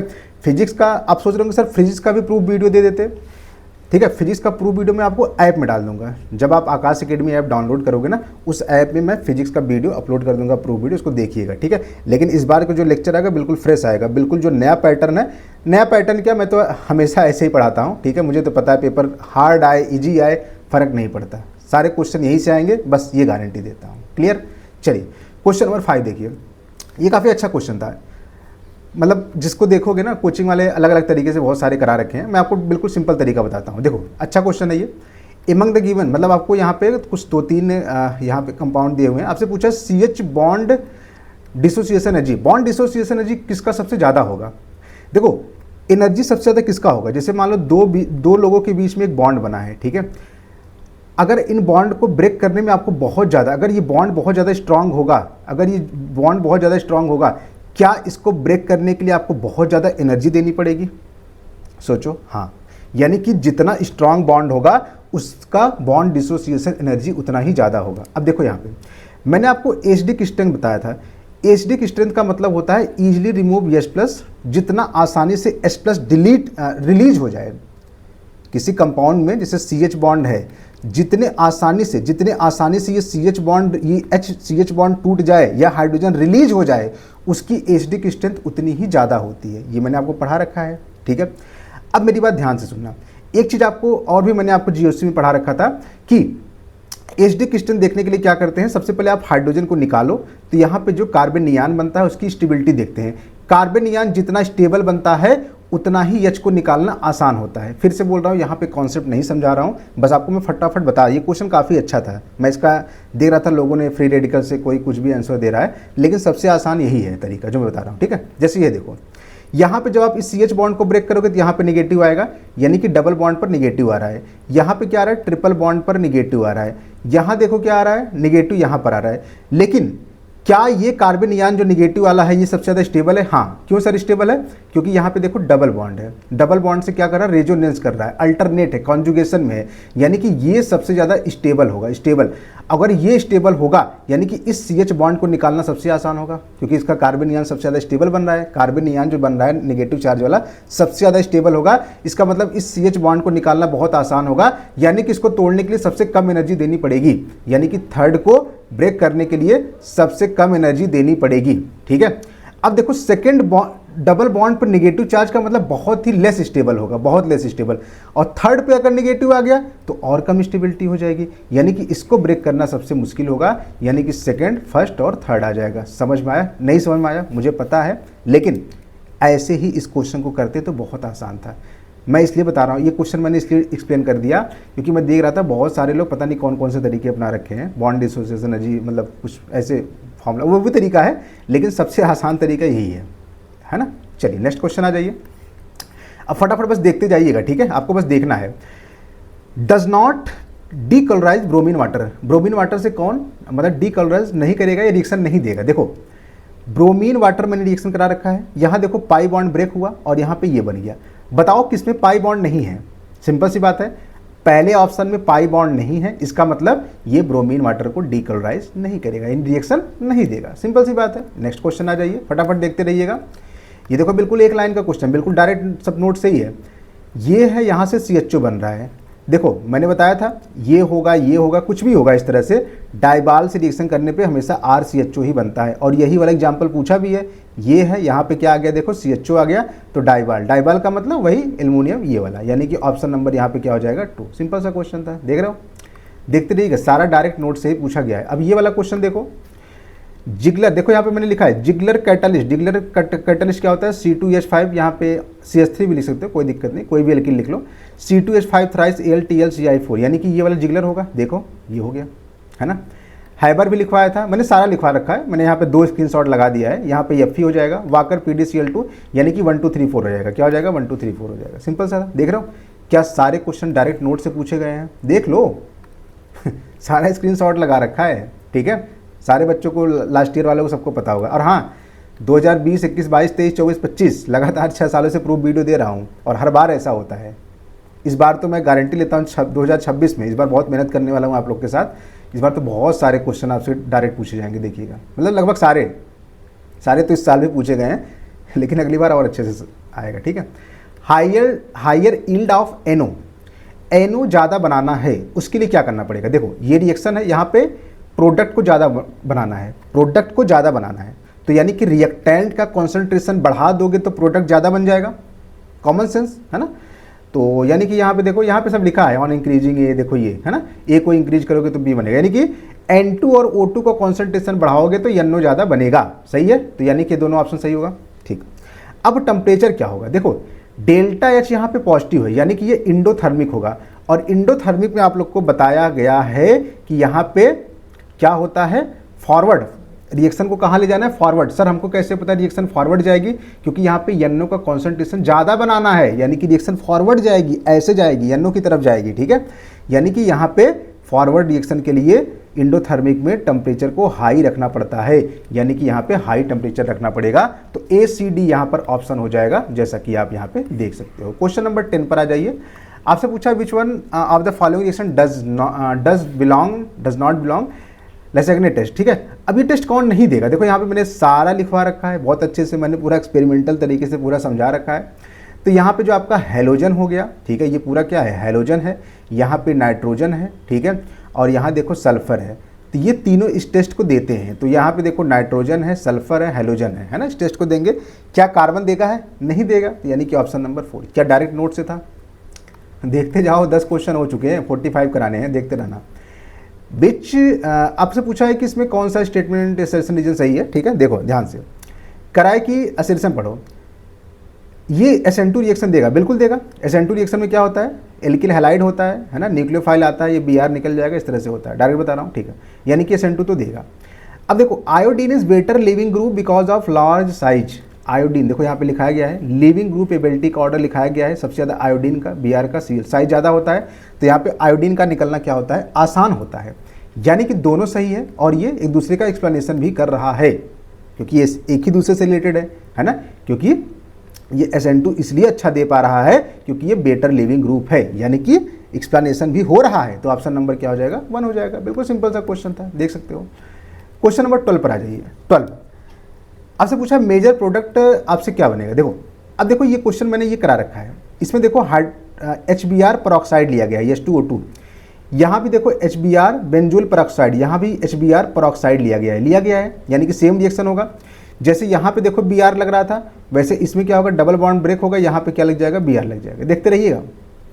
अब देखो जब यहाँ पे KCN रिएक्शन कराते हैं तो ये SN2 होता है, और यहाँ पे CN जाएगा, Cl को हटाएगा, यहाँ पे क्या जाएगा, CN आ जाएगा। क्या जाता है, CN आ जाता है। ये तो मैंने आपको करा रखा है। अब देखो फिर यहाँ पे Br की जगह पे क्या जाएगा, CN हो जाएगा। बैकवर्ड रिएक्शन होता है, पीछे से रिएक्शन होता है, ठीक है, ये CN आ जाएगा, ठीक है। अब यहाँ पे देखिए सोडियम अमलगम है, ये तो आपको पता होगा, ये क्या करता है, रिडक्शन करता है। तो CN का रिडक्शन करेंगे तो क्या होगा, C ट्रिपल बॉन्ड N का रिडक्शन करेंगे तो ये CH2NH2 बन जाएगा। यानी कि कौन सा ऑप्शन सही हो जाएगा, ये हो जाएगा, ऑप्शन नंबर 1 इसमें करेक्ट हो जाएगा। कितना आसान था, देख रहे हो, 12 हो गए, 13 क्वेश्चन। 13 पे आ जाओ। शुगर, आपसे पूछा एक शुगर है, ठीक है, जो कि कीटो शुगर है। यहाँ पे देखो फ्रक्टोज को मैंने लिखवा रखा है, ये कैसा होता है, कीटो होता है, अल्फा बीटा एनोमेरिक फॉर्म होता है। तो यहाँ पे देखो अगर ये अल्फा होगा तो ये बीटा, क्योंकि यहाँ पे जो कार्बन है उसका कॉन्फ़िगरेशन चेंज है। यहाँ पे एनोमेर का मैंने डिफिनीशन में लिखवा रखा है कि इसमें चाहे तो हेमी एस्टल हो, एस्टल हो, कीटल हो, हेमी कीटल हो, कुछ भी हो, है ना। तो ये अब इसमें मैं नहीं बताऊंगा कीटल हेमी कीटल क्या होता है, तो ये क्या हो जाएगा, हेमी कीटल है, ठीक है, ये दोनों। तो इसका मतलब ये एनोमेरिक कार्बन भी है, बट यहाँ से भी आप डायरेक्ट कर सकते थे, ये कीटो हेक्सोज होता है फ्रक्टोज, तो यानी कि ऑप्शन नंबर 2। सिंपल सा क्वेश्चन था। चलो नेक्स्ट आ जाओ, question number 14। Which one of the following compound can exist cis trans isomer. अब देखो इसमें एक एक बनाओगे तो ये सिस ट्रांस नहीं होगा, ये भी नहीं होगा, ये भी नहीं होगा, ये होगा। क्यों होगा, देखो 1,2 डाइमिथाइल साइक्लोहेक्सेन। साइक्लोहेक्सेन का मतलब ऐसे होगा, साइक्लोहेक्सेन का मतलब 1,2 का मतलब एक मिथाइल यहाँ पे लगा दो, एक मिथाइल यहाँ पे लगा दो। तो जैसे ये वाला देखो, एक यहाँ पे लगा है, एक उसके एडजेसेंट पे लगा है ना, तो यानी कि ये क्या हो जाएगा, ये सिस ट्रांस हो जाएगा, यानी कि ऑप्शन नंबर 4 हो जाएगा। आप सोचोगे सर थर्ड क्यों नहीं होगा, साइक्लोप्रोपेन है, तो साइक्लोप्रोपेन है, 1,1 डाइमिथाइल, 1,1 डाइमिथाइल का मतलब यहाँ पे CH3, यहाँ पे CH3, ये क्या हो जाएगा, नहीं होगा, क्योंकि एक ही कार्बन पर दोनों ग्रुप लगे हुए हैं, ठीक है। नेक्स्ट आ जाओ, क्वेश्चन नंबर 15 पर आ जाइए। The ratio of wavelength of the light absorb bye hydrogen, है ना, व्हेन इट कम्स। अब से देखो n = 2 से 3 पे जा रहा है, n = 4 से 6 में ट्रांजिशन हो रहा है। आपसे पूछा है वेवलेंथ का रेशियो कितना होगा, बिल्कुल क्या डायरेक्ट क्वेश्चन आया हुआ है, देखो यहाँ से। हाँ, तो 1/λ1, चलो हम पहला कर देते हैं, 1/λ1 = RZ², 1/1 कितना होगा, 2, तो 2 से कहाँ जा रहा है, 3 में, तो ये 3² आ जाएगा। 1/λ2 = RZ², 1/4² - 1/6², दोनों को डिवाइड कर देना, आंसर आ जाएगा λ1/λ2 निकाल लेना। देखो डायरेक्ट क्या आया था फॉर्मूले पर। क्या 15 क्वेश्चन में आपको मैंने 15 क्वेश्चन कराए, क्या 15 में से एक भी क्वेश्चन अभी बाहर से आया नहीं, सारा देख रहे हो, है ना। चलो, और कितने पेज का नोट्स था, 200 पेजेस का नोट्स था। कोचिंग वाले क्या करते हैं आपको पता होगा, इतना करवा देंगे, 1200 1500 पेज लिखवा देंगे, फिर भी पता लगा कि 160 मार्क्स का भी क्वेश्चन उनसे पेपर से नहीं आ रहा है। तो ये आप डिसाइड करो कि आपको कहाँ से पढ़ना है, पढ़ो वहीं से, मैं नहीं कर रहा हूँ, लेकिन ये कोर्स आपके पास होना चाहिए सिलेक्शन लेने के लिए, ठीक है। ये तो बहुत सिंपल सा क्वेश्चन है, इसको कराने की कोई ज़रूरत ही नहीं है। जैसे यहाँ पे देखो XeF2 है, XeF2 के पास कितने लोन पेयर है, 3 लोन पेयर, तो sp3d हो जाएगा, तो यानी कि ये क्या हो जाएगा, sp3d। ये तो बहुत सिंपल सा है यार। XeO3 में Xe के आउटर मोस्ट शेल में 8 इलेक्ट्रॉन होते हैं, तो 2 ऑक्सीजन, ये मतलब ये, है ना, फिर यहाँ पे 1 लोन पेयर, तो 3 sigma 1 lone pair, 3 sigma 1 lone pair क्या हो जाएगा, पिरामिडल हो जाएगा, तो यानी कि sp3 आ जाएगा। और वैसे भी इसका sp3 हाइब्रिडाइजेशन होगा भी, है ना, 3 सिग्मा 1 लोन पेयर का मतलब sp3 ही होगा, ठीक है। सिंपल सा क्वेश्चन था, इसमें क्या ही बताऊँ ना। चलो, ये तो डायरेक्ट ही मतलब सब कर लिए होंगे, मुझे लगता है सारे बच्चे ही कर लिए होंगे इसको, है ना, कुछ ज़्यादा ही सिंपल था। Correct order of decreasing strength, देखो एचडी की स्ट्रेंथ का मैंने बहुत अच्छे से जीओसी में आपको पढ़ा रखा है। जो बच्चे मुझसे जीओसी पढ़ते होंगे उनको पता होगा कि जीओसी में मैंने आपको बहुत अच्छे से सारे कॉन्सेप्ट क्लियर करा रखे हैं, ठीक है।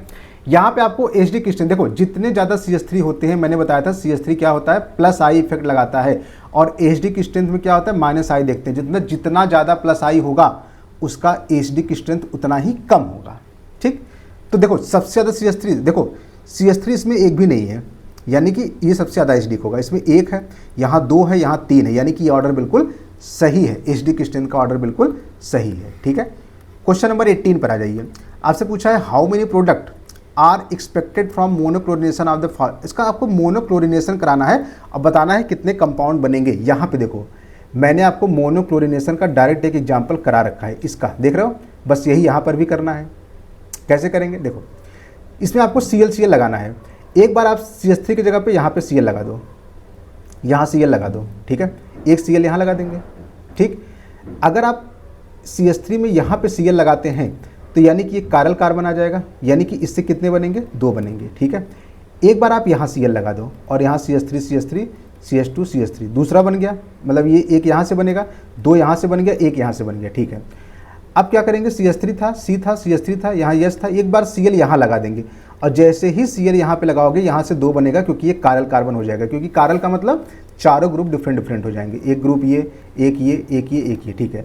एक बार Cl यहाँ भी लगा दोगे तो एक यहाँ से बन जाएगा, यानी टोटल 2 3 4 5 6 यानी कि ऑप्शन नंबर 4। कितना आसान था, सेम क्वेश्चन, बल्कि यहाँ पर तो ज़्यादा बन रहा था। यहाँ मैंने डाइक्लोरिनेशन का भी, डाइक्लोरिन जब लगाओगे तब क्या होगा ये भी करा रखा था, तो ये तो बहुत सिंपल सा था।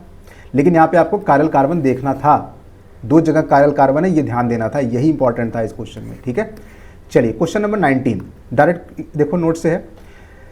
यहाँ पे देखो जो फॉग है, ठीक है, फॉग हो गया, या फिर आपका जो स्मोक, स्मोक में क्या होता है, सॉलिड इन गैस, तो स्मोक के लिए क्या होगा, सॉलिड इन गैस। अच्छा, ह्यूमिडिटी का मतलब वही फॉग, तो इसमें क्या होगा, इसमें देखो फॉग में क्या होता है, गैस और एयर, मतलब लिक्विड, लिक्विड इन गैस, तो लिक्विड इन गैस क्या हो जाएगा, ये हो जाएगा। ठीक है, एलवाई सबको पता है सॉलिड सॉलिड होता है, अमेलगम सॉलिड इन गैस। ठीक है, तो इस तरह से आप इसको मैच करवा सकते हो, सिंपल सा क्वेश्चन था। चलिए question number 20, identify the correct order against the property mention. अच्छा, ये बहुत सिंपल सा क्वेश्चन है, इसको तो आपको पता होगा। जैसे मैंने डाइपोल का भी यहाँ पे देखो करा रखा है, किसका डाइपोल मोमेंट ज़्यादा होगा, जितना इलेक्ट्रोनेगेटिविटी ज़्यादा होती है, जैसे यहाँ ऑक्सीजन है, यहाँ फ्लोरीन है, उसका मैंने बताया था कि डाइपोल मोमेंट उतना ही ज़्यादा होता है। तो क्या ऑक्सीजन, नाइट्रोजन, कार्बन में ऑक्सीजन की इलेक्ट्रोनेगेटिविटी सबसे ज़्यादा होती है? हाँ, यानी कि इसका डाइपोल मोमेंट क्या होगा, सबसे ज़्यादा होगा। ठीक है, क्या यहाँ पे बॉन्ड एंथैल्पी सही है? देखो बॉन्ड एंथैल्पी है, बॉन्ड एनर्जी, ट्रिपल बॉन्ड का सबसे ज़्यादा, फिर सेकंड, फिर सिंगल बॉन्ड, यानी कि एन ट्रिपल बॉन्ड, यानी ट्रिपल बॉन्ड है, डबल बॉन्ड है, सिंगल बॉन्ड है, यानी कि ये भी बिल्कुल करेक्ट है, ये भी करेक्ट है। ठीक है, अब यहाँ से ए और डी तो बिल्कुल करेक्ट है, यही ऑप्शन भी हो जाएगा। बाकी आप देखो XCF2 में नंबर ऑफ लोन पेयर सबसे ज़्यादा होता है, 3 लोन पेयर होता है, तो ये ऑप्शन ही गलत है। बॉन्ड लेंथ आपको पता होना चाहिए कि CH बॉन्ड सबसे ज़्यादा लेंथ होता है ना, क्योंकि ये लेंथ काफ़ी बड़ा होगा, क्योंकि कार्बन की साइज यहाँ पर सबसे ज़्यादा होती है। ठीक है, सारा करा रखा है मैंने, केमिकल बॉन्डिंग इतने अच्छे से कराया है आप लोगों को कि ये सब क्वेश्चन आप लोगों के लिए बिल्कुल बच्चों वाला हो जाएगा। ठीक, अभी तक आप देखो सारे क्वेश्चन वहीं से पूछे गए हैं। ये देखो 2 क्वेश्चन इसी तरह से पूछे गए हैं, सेम क्वेश्चन। देखो कैसे, हाफ लाइफ टाइम दिया है फर्स्ट ऑर्डर रिएक्शन का 1 मिनट, ठीक है, टी हाफ दिया है, time required 99.9% completion of the reaction closest to. ठीक है, आपसे टाइम पूछा तो T equal to 2.303 upon K log A, percentage है तो log initial concentration 100 upon 100 minus X मतलब 99.9 कर देंगे। के कितना रखेंगे 0.6932 अपॉन 1 आ जाएगा, टी हाफ कर देंगे, ये फॉर्मूला होता है। बस इसको सॉल्व कर लेना, बिल्कुल बच्चों वाला क्वेश्चन ये हो जाएगा, है ना, कितना आसान था, देख रहे हो। अच्छा एक चीज़ बताऊं, इसी पर देखो, इसी फॉर्मूले पर ये क्वेश्चन पूछा गया है, और ये तो मैंने बहुत अच्छे से आपको पूरा एक्सप्लेन कर रखा है, ग्राफ व्राफ सब। पता नहीं लोग कैसे बोल रहे थे केमिस्ट्री का पेपर हार्ड आया, मुझे तो कहीं नहीं दिखा। 1-2 क्वेश्चन हार्ड हैं मैं मानता हूँ, लेकिन मुझे तो बहुत आसान लगा, सच बता रहा हूँ। ठीक है, चलो, इधर rate constant of the reaction इतना, रेट कांस्टेंट का मतलब के दिया हुआ है ना। How much time does it take from 7.2, initial concentration A 7.2 है, और ये फाइनल कितना a माइनस एक्स मतलब कितना बचा है, 0.9 बचा है। आपसे पूछा है कि टाइम कितना लेगा, है ना, टाइम कितना लेगा 2.303 अपॉन के की वैल्यू कितना दिया है 0.03 लॉग ए का मतलब initial concentration 7.2 upon a minus x 0.9, है ना। इसको सॉल्व कर लेंगे और आपका आंसर आ जाएगा। चलिए नेक्स्ट क्वेश्चन आ जाइए, question number 23। Given below are 2 statement, a hypothetical diatomic molecule in bond order 0 is quite stable. क्या कभी आपने बॉन्ड ऑर्डर 0 का मॉलिक्यूल देखा है, जैसे H2 हो गया, ऐसा कभी देखा है? नहीं, तो बॉन्ड ऑर्डर 0 तो पॉसिबल ही नहीं है, निगेटिव हो गया, 0 हो गया, है ना। मेरी बात समझ में आ रहा है। बॉन्ड ऑर्डर जितना ज़्यादा होता है, देखो यहाँ पे लिखा है बॉन्ड ऑर्डर जितना ज़्यादा होता है स्टेबिलिटी उतनी ही ज़्यादा होता है, बॉन्ड लेंथ उतनी ही कम होती है। बस यहीं से क्वेश्चन पूछा गया था। अब भाई 0 का मतलब तो स्टेबल होगा ही नहीं, ये गलत है। बॉन्ड ऑर्डर इंक्रीज करेगा तो बॉन्ड लेंथ इंक्रीज करेगा? नहीं, बॉन्ड ऑर्डर इंक्रीज करेगा तो बॉन्ड लेंथ डिक्रीज। बस इसी से क्वेश्चन पूछा गया था, बस एक लाइन से, यानी कि दोनों स्टेटमेंट क्या हो जाएंगे, गलत हो जाएंगे। ठीक है, चलिए क्वेश्चन नंबर 24 पे आ जाइए। 24 पूछा गया है benzene diazonium salt. Benzene diazonium salt का मतलब ये वाला, ठीक है, is prepared by the reaction of aniline, ठीक है, विथ नाइट्रस एसिड। ये देखो नाइट्रस एसिड का मतलब HNO2, बिल्कुल सही बात है, देखो डायरेक्ट क्वेश्चन है, ठीक है। इंसर्शन, अच्छा देखो टेम्परेचर भी सेम लिखा है 273 से 278 केल्विन, देख रहे 0 से 5 डिग्री सेंटीग्रेड, मतलब डिग्री सेंटीग्रेड को केल्विन में चेंज करोगे तो यही तो आएगा।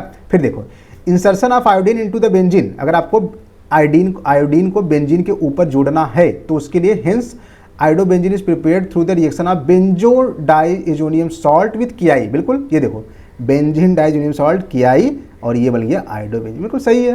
तो दोनों ही स्टेटमेंट यहाँ पे क्या हो गए, करेक्ट हो जाएंगे। क्या ये क्वेश्चन डायरेक्ट है? सारे ही डायरेक्ट हैं, अब मैं क्या ही बोलूँ, ठीक है। अच्छा, ये क्वेश्चन तो यार बहुत सिंपल सा है, मैं आपको बहुत अच्छे से सब चीज़ें करा रखा हूँ, मोल कॉन्सेप्ट में बहुत अच्छे से पढ़ाता हूँ, और ये बहुत आसान सा क्वेश्चन है। केवल एक फॉर्मूला मैं आप लोग को बताता हूँ, ये वाला, और इसी से आपके सारे क्वेश्चन सही हो जाते हैं। सबसे पहले नंबर ऑफ मोल्स निकालो। नंबर ऑफ मोल्स यहाँ पे निकालोगे तो वेट अपॉन मॉलिक्यूलर वेट 106, यानी कितना आ जाएगा, ये 2 आ जाएगा। फिर यहाँ पे आपसे पूछा है number of atom. Number of atom सबसे ज़्यादा किस में होगा? अगर आप नंबर ऑफ मोल्स आ गया तो क्या नंबर ऑफ एटम्स निकालने के लिए बस एटम से मल्टीप्लाई कर देंगे। तो Na2CO3 में टोटल कितने एटम हैं? 3 4 5 6, टोटल 6 एटम है, तो यानी कि कितना आ जाएगा, 12 आ जाएगा। दूसरे में क्या करेंगे, 248/62 कर देंगे, है ना, यानी कि 4 इंटू कितने नंबर ऑफ एटम है, 3, तो 3 से मल्टीप्लाई कर देंगे, ठीक है, सही हो रहा है। ये 62 ही होगा ना, 4, हाँ 4 और ये 3, ठीक है, हाँ ठीक है, सही है। अब देखो, which among the following choose the one with equal number of atom, ठीक है, equal number of atom A और बी में आ रहा है, ए और बी में आ रहा है, ठीक है। सी में देखते हैं, सी में देखो, सी में क्या होगा, 240/40, है ना, कितने नंबर ऑफ एटम है, एक सोडियम है, एक ऑक्सीजन, एक हाइड्रोजन, यानी कि 3, यानी कि 6 आएगा, हाँ, यानी कि 18, ये तो अलग है।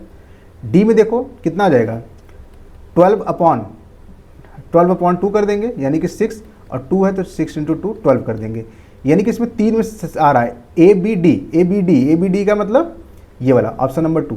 ई भी चेक कर लें, 220/44 कितने हैं, 3 हैं, कितना आएगा ये 5, यानी कि ये 15 आएगा। तो कौन सा ऑप्शन हो जाएगा, सेकंड। कितना आसान था, देख रहे हो, बिल्कुल इसी से तो था, बताओ। चलो नेक्स्ट आ जाओ। अच्छा, यहाँ पे देखो, ये भी डायरेक्ट नोट से पूछा गया है, आपसे पूछा है which of the following aqueous solution will exhibit higher boiling point, किसका बॉइलिंग पॉइंट सबसे ज़्यादा होगा, है ना।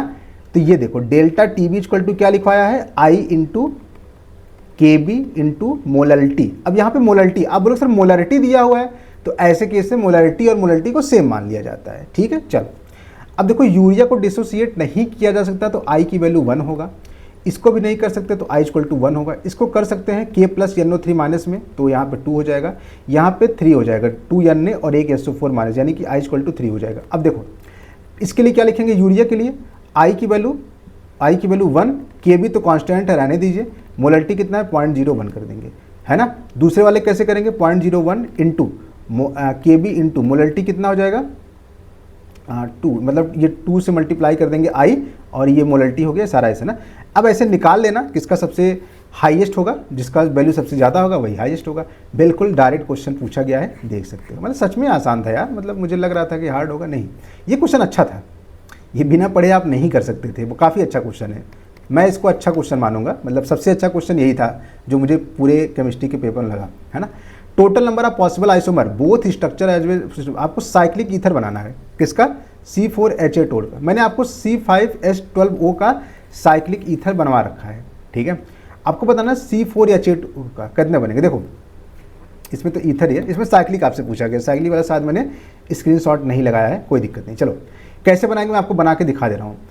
टोटल 4 कार्बन है और ईथर बनाना है, तो यानी कि 5 हो जाएंगे ऐसे, एक तो यही बन जाएगा, ठीक है, एक ईथर ये, एक 4 कार्बन का बना देते हैं, और एक कार्बन और लगाना है तो यहाँ लगा देंगे, ठीक है, एक कार्बन यहाँ लगा देंगे तो यहाँ लगा देंगे, ठीक है, 2 बन जाएंगे। अब यहाँ पे देखो, ये कारल कार्बन होगा, तो इसमें टोटल 2 बनेंगे, ठीक है। यहाँ पे कारल नहीं था क्योंकि ये ग्रुप सेम ही है, यहाँ पे एक, यहाँ टोटल कितने बन गए, 4 बन गए हैं। अब 3 वाला देखते हैं, देखो 3, अभी 2 कार्बन बचे हुए हैं, तो 2 कार्बन कहाँ लगा दूँ, इसी को लगा दूँ, क्या इसमें कारल है, नहीं है, ठीक है। फिर देखो, अब मैं ऐसे कर देता हूँ, एक ही मतलब एथिल लगा देता हूँ, इथाइल, यानी कि यहाँ पे कारल हो जाएगा तो 2 बन जाएगा, यहाँ से 1 बन जाएगा, ठीक है। एक और बन सकता है ये वाला, लेकिन यहाँ पे देखो 2 कारल है, 2 कारल सिमेट्री भी है, यानी कि यहाँ पे टोटल 3 बनेंगे। फॉर्मूला पढ़ा होगा ना आपने, 2n + 2n - 1/2 ऐसे करके होता है ना, n/2 - 1 इस तरह से ना, यानी कि टोटल कितना आ जाएगा, यहाँ पे 3 आ जाएगा। तो कितना हो जाएगा, 2 + 1, 2 3 4 5 7 3, यानी कि 10 आ जाएगा। ये क्वेश्चन काफ़ी अच्छा मुझे लगा, ठीक है, इसको एक एक करके काउंट करना था, मतलब जो अगर आप पहले से किए रहोगे तभी आप इस क्वेश्चन को कर सकते थे। अब यहाँ पे देखो, ये क्वेश्चन तो बिल्कुल डायरेक्ट आया नोट से, आपसे पूछता है निगेटिव डेविएशन शो करेगा या पॉजिटिव डेविएशन शो करेगा या आइडियल होगा, क्या होगा, आपको ये बताना है। देखो निगेटिव डेविएशन कब शो करता है, PS, जो क्वेश्चन वैल्यू दिया हुआ है वो PS होता है, PA0XA प्लस PB0XB की वैल्यू आपको निकालनी है। कैसे? 5 मोल है, यानी कि Na की वैल्यू कितनी है? 5 है ना। Nb कितना है? 10 है, ठीक है। वेपर प्रेशर टोटल सोल्यूशन, यानी कि ये PS की वैल्यू दे दी है कितनी? 70 दी हुई है, ठीक है। अच्छा, और वेपर प्रेशर X का कितना दिया है, यानी कि PA कितना दिया है? 63 और PB कितना दिया है? 78, वही मतलब, ठीक है।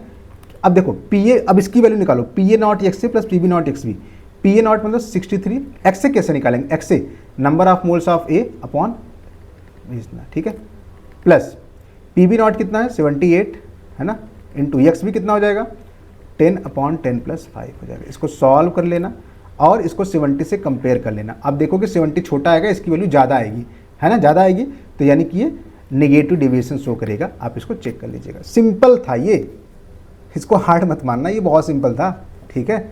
चलिए 28 हो गया, 29 पर आ जाइए। मेजर प्रोडक्ट आपसे पूछा गया है क्या होगा, है ना। यहाँ पे ग्रिग्नार्ड है, ग्रिग्नार्ड का मैंने बहुत सारा रिएक्शन करा रखा है, एक मैंने स्क्रीनशॉट यहाँ पे लगा दिया, आप देख सकते हो। जैसे RCHO है तो CO पर कैसे रिएक्शन होगा? देखो CO, तो यहाँ पे क्या बनता है? O पे H आ जाएगा और यहाँ पे क्या आ जाएगा? CH3 आ जाएगा, ठीक है। ये बेंजीन और यहाँ पे OH और यहाँ पे CH3, ठीक है। और यहाँ पे CN है, CN है ना, CN है। अब CN में देखो ग्रिग्नार्ड कैसे करेंगे, सुनो ध्यान से। CN है ना, इसमें ग्रिग्नार्ड, यही समझना था आपको, इसमें यही तो लोचा है। CN में जब आप एक बॉन्ड को ब्रेक करोगे ना, तो यहाँ पे प्लस आएगा, यहाँ पर माइनस आएगा। और मैंने आपको बताया था ग्रिग्नार्ड में क्या होता है? R माइनस होता है, MgX प्लस होता है। इसको जोड़ना बता रहा हूँ आपको। तो प्लस वाले के साथ माइनस जोड़ देंगे, यानी C के साथ क्या आ जाएगा? CH3 आ जाएगा और इसके साथ H आ जाएगा। H क्यों आएगा? क्योंकि बाद में वाटर भी लिया गया है, तो MgX की जगह पे H आ जाएगा, ठीक है। अभी देखते रहना बस। CH3 यहाँ पे जो लगा था, डबल बॉन्ड NH। अब इसका हाइड्रोलिसिस करा देना है। हाइड्रोलिसिस का मतलब H2O, HOH बॉन्ड से ब्रेक कर देना है। तो यहाँ पे 2 H लग जाएगा तो अमोनिया निकल जाएगा और यहाँ पे 2 OH आ जाएगा। 2 OH अगर एक ही कार्बन पर होता है तो H2O निकाल देते हैं, तो COCH3 आ जाएगा। क्या आ जाएगा? COCH3, यानी कि ऑप्शन नंबर 2 यहाँ पे आ जाएगा, ठीक है। सिंपल सा था, देखो मैंने करा रखा है ग्रिग्नार्ड रिएक्शन, COCH3 वाला करा रखा है, सारी चीज़ें रिएक्शन में करा रखे हैं। ये क्वेश्चन अच्छा था, काफ़ी अच्छा क्वेश्चन था, ठीक है, अच्छा क्वेश्चन था। मतलब इसको थोड़ा सा यहाँ पे सोचना था कि एक बॉन्ड को हम ऐसे ब्रेक करेंगे, 2 बॉन्ड को ब्रेक करेंगे तो ये ऐसे बनेगा, यही इसमें सोचना था। बाकी इस क्वेश्चन में ज़्यादा दम नहीं था, लेकिन अच्छा क्वेश्चन था, नीट के हिसाब से अच्छा क्वेश्चन था। अब देखो ये भी अच्छा क्वेश्चन है, ये क्वेश्चन तो आप आसानी से कर सकते थे, लेकिन अगर इसका स्ट्रक्चर आपको पता होगा तो। The correct order of decreasing basic, देखो बेसिक स्ट्रेंथ क्या होता है? लोन पेयर जितने आसानी से निकलता है उसका बेसिक स्ट्रेंथ उतना ही ज़्यादा होता है। जैसे यहाँ देखो लोन पेयर है, लोन पेयर को क्या रोकने वाला कोई है? नहीं, तो ये आसानी से निकल जाएगा। यहाँ देखो लोन पेयर है, डबल बॉन्ड के साथ रेजोनेंस कर रहा है, तो ये आसानी से बाहर नहीं जा सकता है, यानी कि इसकी बेसिक स्ट्रेंथ कम हो जाएगी। ये आपको पता होना चाहिए, बस यही कॉन्सेप्ट लगाना था। यहाँ लोन पेयर देखो फंस गया, यहाँ लोन पेयर नहीं फंसा, तो यहाँ पे बेसिक स्ट्रेंथ ज़्यादा हो जाएगा। अब सुनो, यहाँ लिखा है N मेथिल एनिलीन। देखो एनिलीन का फॉर्मूला क्या होता है? एनिलीन का मतलब होता है NH2, तो यहाँ पे NH, और यहाँ पे एक मेथिल भी लगा है, तो यहाँ पे एक मेथिल भी लगा, तो यानी H, ये बन जाएगा। बेंजीन एमीन क्या हो जाएगा? बेंजीन, ठीक है, और यहाँ पे एमीन हो जाएगा, बेंजीन एमीन, ठीक है। एथेनामीन है ना, एमीन तो आपको पता होगा NH है ना, और यहाँ पे एक एथेन यानी C2H5 लगा है, ठीक है, ये हो जाएगा। और देखो यहाँ पे N एथिल एथेनेमीन, यानी कि यहाँ पे C2H5 2 लग जाएगा और यहाँ पे NH आ जाएगा, ठीक है, इस तरह से ये आपका बन जाएगा। अब आपसे पूछा है कि इसमें सबसे ज़्यादा बेसिक स्ट्रेंथ किसका होगा? देखो यहाँ पर तो दोनों लोन पेयर फंस गए हैं, है ना, दोनों लोन पेयर फंस गए हैं, तो इनकी बेसिक स्ट्रेंथ क्या हो जाएगी? कम हो जाएगी एज कंपेयर टू इन दोनों, ठीक है। अब आपको इन दोनों में कंपेयर करना है, कैसे करेंगे ध्यान सुनना। मैं आपको बताया था जितना एल्किल ग्रुप ज़्यादा होता है, प्लस आई इफेक्ट जितना ज़्यादा होता है ना, जैसे C2H5 प्लस आई लगाता है तो उसका बेसिक स्ट्रेंथ उतना ही ज़्यादा होता है। तो इसका बेसिक सबसे ज़्यादा होगा, यानी कि ये सबसे ज़्यादा होगा, फिर ये फर्स्ट पे आ जाएगा, ये सेकंड पर आ जाएगा। यहाँ देखो एक मेथिल है, प्लस आई लगा रहा है, तो ये बेसिक स्ट्रेंथ बढ़ा देगा, तो यानी कि ये थर्ड पे आ जाएगा और ये फोर्थ पर आ जाएगा, यानी कि सेकंड आ जाएगा। नहीं, ये नहीं, क्या आ जाएगा? N एथिल, हाँ ये ethyl amine, benzamine, N methyl, यानी कि ये आ जाएगा ना, एन मेथिल एनिल का ज़्यादा होगा और बेंजीन एमिन का क्या हो जाएगा? कम हो जाएगा। इस तरह से ध्यान रखिएगा।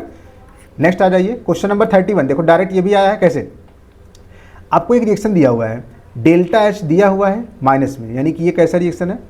है ना, एक्सोथर्मिक रिएक्शन है, ये एक्सोथर्मिक रिएक्शन है, ठीक है। अब सुनो, आपसे पूछा है करेक्ट रिप्रेजेंटेशन क्या होगा। देखो जो डेल्टा एच होता है वो मैं आपको पहले एक बार दिखा देता हूँ। ये देखो यहाँ पे मैंने लिखा रखा है, देख रहे हो, यहाँ पे पहले देख लीजिए। जो डेल्टा एच होता है वो H reactant minus H product होता है, ठीक है। यानी कि ये एच रिएक्टेंट हो गया, एच प्रोडक्ट हो गया, तो डेल्टा एच क्या होता है, H product minus H reactant होता है। क्वेश्चन में आपको इसकी वैल्यू निगेटिव दी है, तो ये निगेटिव कब होगा, जब प्रोडक्ट की वैल्यू ज़्यादा होगा, यानी कि ये वाला ज़्यादा ऊपर होगा, ये नीचे होगा, तभी तो, यानी कि ये वाला डायग्राम सही होगा, ये डायग्राम सही होगा, सही है, तभी तो डेल्टा एच निगेटिव में आएगा। सॉरी गलत हो गया। डेल्टा एच को निगेटिव लाना है तो इसकी वैल्यू ज़्यादा होनी पड़ेगी ना, ये ज़्यादा होना पड़ेगा, यानी कि रिएक्टेंट क्या होगा, प्रोडक्ट से ज़्यादा होगा, तभी तो, सोचो, तभी तो सब्सट्रैक्ट करोगे निगेटिव आएगा ना, तो यानी कि रिएक्टेंट ज़्यादा, मतलब ये वाला, वही तो मैं सोच रहा हूँ, एक्सोथर्मिक का ये होता है ना, एक्सोथर्मिक का डायग्राम ये होता भी है, देखो लिखा भी है ना, एक्सोथर्मिक का डायग्राम ऐसे होता है, सिंपल सा था। तो यानी कि ये हमारा ऑप्शन हो जाएगा। तो मैं आपको दिखा रहा हूँ कौन सा होगा, देखो, यानी कि पहला वाला ऑप्शन, ये देखो, रिएक्टेंट ज़्यादा ऊपर है, प्रोडक्ट नीचे है, और इन दोनों के बीच जो गैप है वो इतना है, सिंपल सा था, है ना। एक्सोथर्मिक का रिएक्शन का ये होता है, ये नीचे मैंने आपको डायग्राम पूरा दिखा रखा है, देख रहे हो, डायरेक्ट क्वेश्चन था। आगे देखो, out of the following complex which of the having minimum conductance, कह रहा है मिनिमम कंडक्टेंस किसका होगा। तो देखो जो नॉन इलेक्ट्रोलाइट होगा वो मिनिमम कंडक्टेंस होगा। नॉन इलेक्ट्रोलाइट का मतलब समझते हो, नॉन इलेक्ट्रोलाइट का मतलब जो आयन नहीं देता है। जैसे यहाँ पे देखो, ये प्लस यहाँ माइनस, ये प्लस यहाँ माइनस, ये सब आयन दे रहे हैं, लेकिन यहाँ पर आयन नहीं देगा, न्यूट्रल है, तो ये नॉन इलेक्ट्रोलाइट होगा, और ये कंडक्टिविटी शो नहीं करेगा क्योंकि ये आयन नहीं है। इसमें दो ऑप्शन सही है, ऑप्शन 1 भी, ऑप्शन 2 भी, ध्यान रखिएगा। नेक्स्ट आ जाइए, क्वेश्चन नंबर 33 पर आ जाइए। इसमें क्या पूछा गया है, इफ द मोलर कंडक्टिविटी, आपको एक मोलर कंडक्टिविटी दिया है 0.050, सोल्यूशन ऑफ मोनोबेसिक एसिड, ठीक है, ये आपको दिया है। अब देखो यहाँ पे इनफाइनाइट डाइल्यूशन पर जो मोलर कंडक्टिविटी दिया है आयन का, प्लस का इतना, माइनस का इतना, आपसे पूछा है डिग्री ऑफ डिसोसिएशन कितना होगा, ये पूछा, यानी कि अल्फा पूछा है। तो देखो डायरेक्ट नोट से पूछा गया है, कैसे, डिग्री ऑफ डिसोसिएशन मैंने लिखा रखा है, molar conductivity upon infinite dilution पर मोलर कंडक्टिविटी। अब ये गिवन होता है, गिवन का मतलब कितना दिया है, 0.05 ये कैसे निकालेंगे, इनफाइनाइट पे निकालने के लिए मैंने बताया था कि दोनों को ऐड कर देंगे दोनों को ऐड कर देंगे, तो कैसे करेंगे, इसको ऐड कर देंगे, तो यानी कि lambda M naught plus lambda M minus वाला नॉट, दोनों को ऐड कर देंगे, तो यहाँ पे पुट कर देंगे, डिवाइड कर देंगे, और हमारा यहाँ से अल्फा निकल आएगा। बिल्कुल डायरेक्ट क्वेश्चन था। तो इनफाइनाइट डाइल्यूशन पर ऐसे निकाल लेते हैं, इसको ले जाके यहाँ पुट कर देंगे, यहाँ पे लिखा है ना मोलर कंडक्टिविटी एट इनफाइनाइट, और इनफाइनाइट पे कैसे निकालेंगे, कोलराउस लॉ से, यानी कि ऐसे इस लॉ से निकाल लेंगे, खत्म क्वेश्चन। बिल्कुल डायरेक्ट ये नोट से ही पूछा गया था। गाइस क्वेश्चन नंबर 34 देखिए ध्यान से। 34 में क्या बोला गया है फटाफट देखिएगा। इसमें लिखा है the standard heat of formation in kilo calorie per mole of Ba+2। Ba+2 का हीट ऑफ फॉर्मेशन मतलब डेल्टा HF आपको बताना है। और आपको यहाँ पे देखो standard heat of crystallisation of BaSO4। BaSO4 का क्रिस्टलाइजेशन हो रहा है, क्रिस्टल बन रहा है, यानी कि Ba+2 रहा होगा प्लस सल्फेट रहा होगा, और इससे आपका क्या बन गया होगा, BaSO4 बन गया होगा, ठीक है। अब देखो इसका क्रिस्टलाइजेशन कितना दिया हुआ है, ये दिया है -4.5। क्या यही डेल्टा एच रिएक्शन होगा, हाँ, तो डेल्टा एच रिएक्शन जो हो जाएगा प्रोडक्ट माइनस रिएक्टेंट, तो heat of formation BaSO4 minus D heat of formation Ba+2 minus heat of formation sulphate ion, ठीक है। और ये कितना दिया है -4.5 is equal to heat of formation of BaSO4 कितना दिया हुआ है, देखो ये दिया है -349 minus heat of formation of Ba+2 कितना दिया हुआ है, ये निकालना है आपको, और minus heat of formation of sulphate कितना दिया है -216। यहाँ से डेल्टा HF Ba+2 निकाल लीजिए, आंसर आ जाएगा। बिल्कुल सिंपल सा क्वेश्चन था। मैंने यहाँ पे आपको क्रिस्टलाइजेशन सारी चीज़ें यहाँ पे बताया था। ये देखो ये क्रिस्टलाइजेशन हो रहा है, इसका डेल्टा H, और ये फॉर्मेशन प्रोडक्ट का माइनस रिएक्टेंट का, बिल्कुल सिंपल सा क्वेश्चन था, ठीक है। चलो नेक्स्ट आ जाओ। ये क्वेश्चन बिल्कुल आसान सा था, मैंने आपको करा रखा है H3PO4 के लिए। H3PO4 पे जो Ka1, Ka2, Ka3 होता है, इसमें Ka1 की वैल्यू क्या होती है, सबसे बड़ी होती है, फिर Ka3 होती है, ठीक है। अगर आप इसको पूरा लिखेंगे ना, जैसे H3PO4 से सबसे पहले क्या बनेगा, H3PO4 से जब आप एक H+ निकालेंगे तो ये H2PO4 माइनस बनेगा, फिर H2PO4 माइनस से जब आप एक H+ और निकालोगे ना तो ये HPO4 -2 बनेगा, फिर एक और निकालोगे HPO4 -2 में से, तो यहाँ से PO4 -3 बनेगा, तो ये Ka1 हो जाएगा, ये Ka2 हो जाएगा, ये Ka3 हो जाएगा। तो अगर आप K लिखेंगे ना तो Ka1 into Ka2 into Ka3, ये तो लिखना आता होगा, है ना, सिंपल सी बात है। लॉग ले लेंगे तो log K equal to log Ka1 plus log K2 plus log K3, बस यहाँ से मैच करवा लीजिए, सिंपल सा क्वेश्चन था। यहाँ पे देख लीजिए कौन कौन सा सही होगा। देखो क्या ये सही है, हाँ बिल्कुल सही है। क्या ये सही है, बिल्कुल सही है, ठीक है। और H3PO4 स्ट्रॉन्गर एसिड, बिल्कुल सबसे ज़्यादा स्ट्रॉन्गर एसिड ये होगा, फिर ये होगा, फिर ये होगा, ये भी सही है, ठीक है। डी वाला कहीं से सही नहीं होगा, तो डी यहाँ पे नहीं, गलत है, ठीक है। क्वेश्चन नंबर 36 आ जाइए। 36 बिल्कुल सिंपल सा क्वेश्चन है, डायरेक्ट नोट से ही है। डी कार्बोक्सिलेशन में देखो क्या बनता है, यहाँ पे CO2 निकल जाएगा और ये क्या बन जाता है, बेंजीन बन जाता है, यानी कि ये बेंजीन बन जाएगा, यहाँ से बेंजीन बनेगा। यहाँ पे देखो रेड हॉट कॉपर ट्यूब मैंने बता रखा है, बेंजीन बनता है, तो ये भी बेंजीन बन जाएगा। यहाँ पे Mn2O3 जैसे ये Al2O3 है, तो यहाँ भी बन जाएगा। लेकिन यहाँ पे देखो फोर्थ वाले में H2O2 H2O है ना, H2O वार्म है, तो यानी कि यहाँ पे N2Cl हटेगा, यहाँ पे क्या लग जाएगा, OH लग जाएगा, तो यहाँ पे फिनॉल बनेगा, बेंजीन नहीं बनेगा, तो ऑप्शन नंबर 4। तो ये आप देख सकते हैं, ये तीनों करा रखा था, है ना, ये भी करा रखा हूँ, सारी चीज़ें जाके आप नोट्स में देख सकते हैं। नेक्स्ट आ जाइए, बिल्कुल सिंपल सा था। यहाँ देखो the correct order of wavelength of light absorb by the following compound.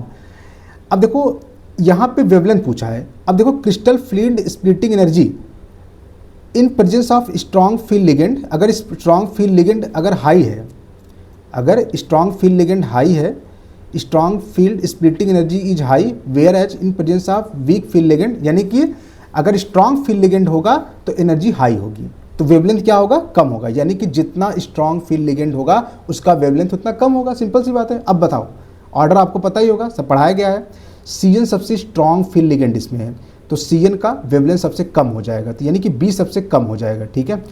उसके बाद NH3 आएगा, तो यानी कि A आएगा, तो ऑप्शन नंबर 2 आ जाएगा, ठीक। चलिए question number 38, like nitrogen that can form ammonia, बिल्कुल देखो सब आर्सिन बन रहा है, आर्सिन देखो बन रहा है, बिल्कुल अमोनिया की तरह आर्सिन बन रहा है, बिल्कुल डायरेक्ट नोट से है। हाँ, antimony can not antimony pentoxide, क्या एंटीमनी यानी कि SbO5 नहीं बन सकता, बिल्कुल बन सकता है। केवल नाइट्रोजन, देखो लिखा है ना, नाइट्रोजन केवल LCl5 तक नहीं बनाता है, बाकी तो सब बना ही सकते हैं ना, क्योंकि बड़े हैं वैकेंट ऑर्बिटल, सब बना ही सकते हैं, सिंपल सी बात है। तो यहाँ पे अगर नाइट्रोजन लिखा होता तब सही होता, यानी कि गलत है, ये सही ये गलत, ठीक है। क्वेश्चन नंबर 39, फटाफट देखते रहिएगा, सिंपल क्वेश्चन है। पैरामैग्नेटिक पूछा है, पैरामैग्नेटिक का मतलब होता है जिसके पास अनपेयर्ड होगा, अनपेयर्ड देखो यहाँ पे लिखा गया है ना, अनपेयर्ड इलेक्ट्रॉन। अच्छा ये बताओ अनपेयर्ड इलेक्ट्रॉन, ये देखो मैंने स्ट्रॉन्ग फील्ड लिगेंड का ऑर्डर भी लिख दिया था पीछे वाले क्वेश्चन के लिए, ठीक है। अब यहाँ पे देखो ये जो CO है ना, जो CO होता है, जैसे यहाँ पे देखो CO लिखा है ना, CO हो गया, ठीक है, Cn हो गया, PPS3 हो गया, है ना, Cn हो गया, ये सब क्या होते हैं, स्ट्रॉन्ग फील्ड लिगेंड होते हैं। Cl और H2O क्या होते हैं, वीक फील्ड लिगेंड होते हैं। अब देखो अनपेयर्ड होगा तो पैरामैग्नेटिक होगा, अनपेयर्ड नहीं होगा तो पैरामैग्नेटिक नहीं होगा। जैसे मैं आपको बताता हूँ, निकिल का होता है 3D8 4S2 होता है, ठीक है। अब यहाँ देखो NiCl4 -2 है, तो यहाँ पे +2 चार्ज आएगा, तो Ni अगर +2 ले लेंगे तो ये 3D8 आ जाएगा। लेकिन कैसा है, वीक फील्ड लिगेंड है। वीक फील्ड लिगेंड का मतलब इलेक्ट्रॉन कैसे फील करते हैं, देखो 1 2 3 4 5 6 7 8, यानी कि 2 अनपेयर्ड आ रहा है, यानी कि पैरामैग्नेटिक होगा। एक स्ट्रॉन्ग फील्ड लिगेंड देखो NiCO4, क्या कोई अनपेयर्ड है, नहीं, यानी कि इसकी पेयरिंग कैसे हो जाएगी, देखो इसकी पेयरिंग कैसे होगी, 1 2 3 4 5 6 7 8 और 4s में ऐसे हो जाएगा। क्या एक भी अनपेयर्ड है, नहीं। तो जितने स्ट्रॉन्ग फील्ड लिगेंड होंगे उसमें अनपेयर्ड नहीं होगा, वो डायमैग्नेटिक होगा। वीक फील्ड लिगेंड वाले क्या हो जाएंगे, पैरामैग्नेटिक हो जाएंगे, यानी कि A और D यहाँ पे सही हो जाएगा, ठीक है। नेक्स्ट आ जाइए क्वेश्चन नंबर 40।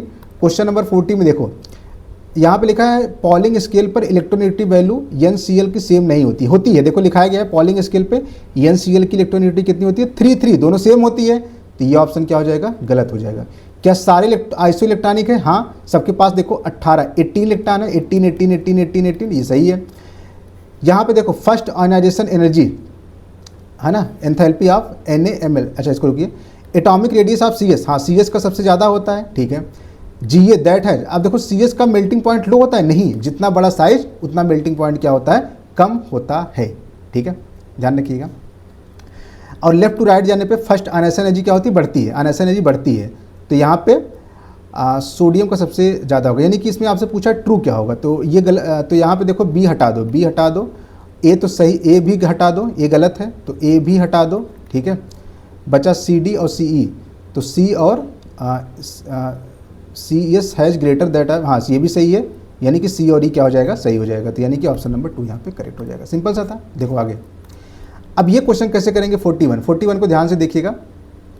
इसमें आपको एनर्जी बताना है, रेडियस बताना है ना। देखो मैंने एनर्जी का फॉर्मूला बता रखा है और रेडियस का भी फॉर्मूला बता रखा है। तो एनर्जी कैसे लिखेंगे मैं आपको एक लिख के बता देता हूँ, -13.6। जेड का मतलब जैसे लिथियम के लिए जेड कितना होता है 3, ठीक है। एन कितना होता है एन, यहाँ पे फर्स्ट बोहर ऑर्बिट है, यानी कि एन इक्वल टू 1 हो जाएगा, ठीक है। इलेक्ट्रॉन वोल्ट है, जूल में चेंज करेंगे तो 1.6 × 10⁻⁻19 हो जाएगा, ठीक है। इसको सॉल्व कर लेंगे, यहाँ से एनर्जी निकल आएगा, इसे सारा निकाल लोगे। रेडियस कैसे निकालोगे, ये फॉर्मूला 0.53 × n² का मतलब 1, लिथियम के लिए जेड 3, एंगस्ट्रॉम को पिकोमीटर में चेंज करोगे तो 10⁻² पिकोमीटर। इसको सॉल्व करना, थोड़ा सॉल्व करना था, लेकिन ये क्वेश्चन आपका आसान था। ये देखो, फेरोमैग्नेटिक कंसिडर्ड एट स्ट्रीम, बिल्कुल जो पैरामैग्नेटिक का जो स्ट्रीम फॉर्म होता है वो फेरोमैग्नेटिज्म होता है। Number of unpaired electron Cr+2 same as Nd+3, है ना। Cr+3 और Nd+3 का number of unpaired electron same होता है। सबसे पहले आपको इलेक्ट्रॉनिक कॉन्फ़िगरेशन आना चाहिए। Nd4 F ब्लॉक का एलिमेंट होता है ना। इसका 4f4 होता है ना, 4f4 और 4 और 6s2 होता है, ठीक है। +3 करोगे तो यहाँ से 2 यहाँ से निकल जाएगा, 1 यहाँ से, 4f3 आएगा। 4f3 का मतलब 3 एम्पियर यहाँ से आ जाएगा, ठीक है। Cr+2 में कितने एम्पियर आएंगे, Cr+2 में Cr का होता है 3d5 4s1 और Cr+2 करेंगे 3d4, यानी कि 4 एम्पियर आएगा। ये गलत है, ये दोनों सही है ना, ये गलत है, ये सही है। सिंपल सा था। चलो सारा कुछ मतलब इलेक्ट्रॉनिक कॉन्फ़िगरेशन का ही इसमें गेम था। नेक्स्ट आ जाइए, CsCl3, अगर जिसमें CsCl3 होगा वो सिंपल डिस्टिलेशन होगा, तो सिंपल डिस्टिलेशन का ये हो जाएगा, करा रखा है मैंने, देख सकते हैं। जिसमें वाटर होगा वो स्टीम होगा, स्टीम वाला होगा, तो बस यहाँ से मैच करवा लेना, आपका ऑप्शन आ जाएगा। सिंपल सा क्वेश्चन था। विटामिन B12 सबको पता है ना। एनीमिया होता है, डी वाला रिकेट्स होता है, ये चेलोसिस होता है, बस ये खत्म है। तो आप बायोलॉजी वाले कोई आप स्टूडेंट हो ना, ये क्वेश्चन का मैंने जो प्रूफ देने की जरूरत है नहीं यार, बायो वाले हो ना, मैथ वाले होते तो एक बार सोचना पड़ता है। यहाँ देखो मेन ग्रुप का कौन, मेन ग्रुप का मतलब S और P ब्लॉक वाला, तो ये देखो S ब्लॉक का है, ठीक है, ये P ब्लॉक का है, ठीक है, नहीं ये P ब्लॉक का नहीं है। देखो ये 3D, हाँ ये जो है P ब्लॉक का है, P5 है ना, ये P ब्लॉक का। तो AC ये तो D ब्लॉक का है, D यहाँ, और यहाँ पे 3D10 4s1 ये तो S ब्लॉक का है ना, तो यानी कि ACD यहाँ पे सही हो जाएगा। तो इस तरह से आप देख सकते हैं हमने सारे क्वेश्चन कर लिया। यहाँ पे मेन ग्रुप का मतलब S और P, ये तो सिंपल सा क्वेश्चन था, आपको बस S और P ब्लॉक का एलिमेंट ढूंढना था, है ना। तो इस तरह से आप देख सकते हैं लगभग सारे क्वेश्चन, है ना, सारे क्वेश्चन। 1-2 क्वेश्चन में थोड़ा कैलकुलेशन था, मैं मानता हूँ, लेकिन क्या आपको लगता नहीं कि इससे आप 160+ आसानी से स्कोर कर सकते थे। और जिस तरह से नीट का कट ऑफ गया है 525, बहुत कम कट ऑफ गया है, और अगर आप उसमें 160 केवल केमिस्ट्री में ला देते, 170 भी ला सकते थे, पर चलो मैं 160 मानता हूँ, तो सोचो आपके लिए कितना आसान हो जाता। बायो में आप आराम से 300+ लोग करते हैं, फिजिक्स उतना भी हार्ड नहीं थी, 140-150 बहुत आसान था लाना। जब आप मेरा कोर्स देखेंगे तो इतना अच्छे से करा दूंगा, 150 आप आसानी से कर लोगे, ठीक है। बाकी कोई डाउट हो आप मेरे व्हाट्सएप नंबर पर मुझे मैसेज कर लेना, और बैच को ज्वाइन करने के बाद मुझे ज़रूर मैसेज कर देना पर्सनल मेंटरशिप ग्रुप में ऐड होने के लिए, ठीक है। सारी चीज़ें मैंने आपको बता दिया है, बाकी कोई डाउट हो ये मैसेज ज़रूर करना, ठीक है। मिलते हैं नेक्स्ट वीडियो में, थैंक यू।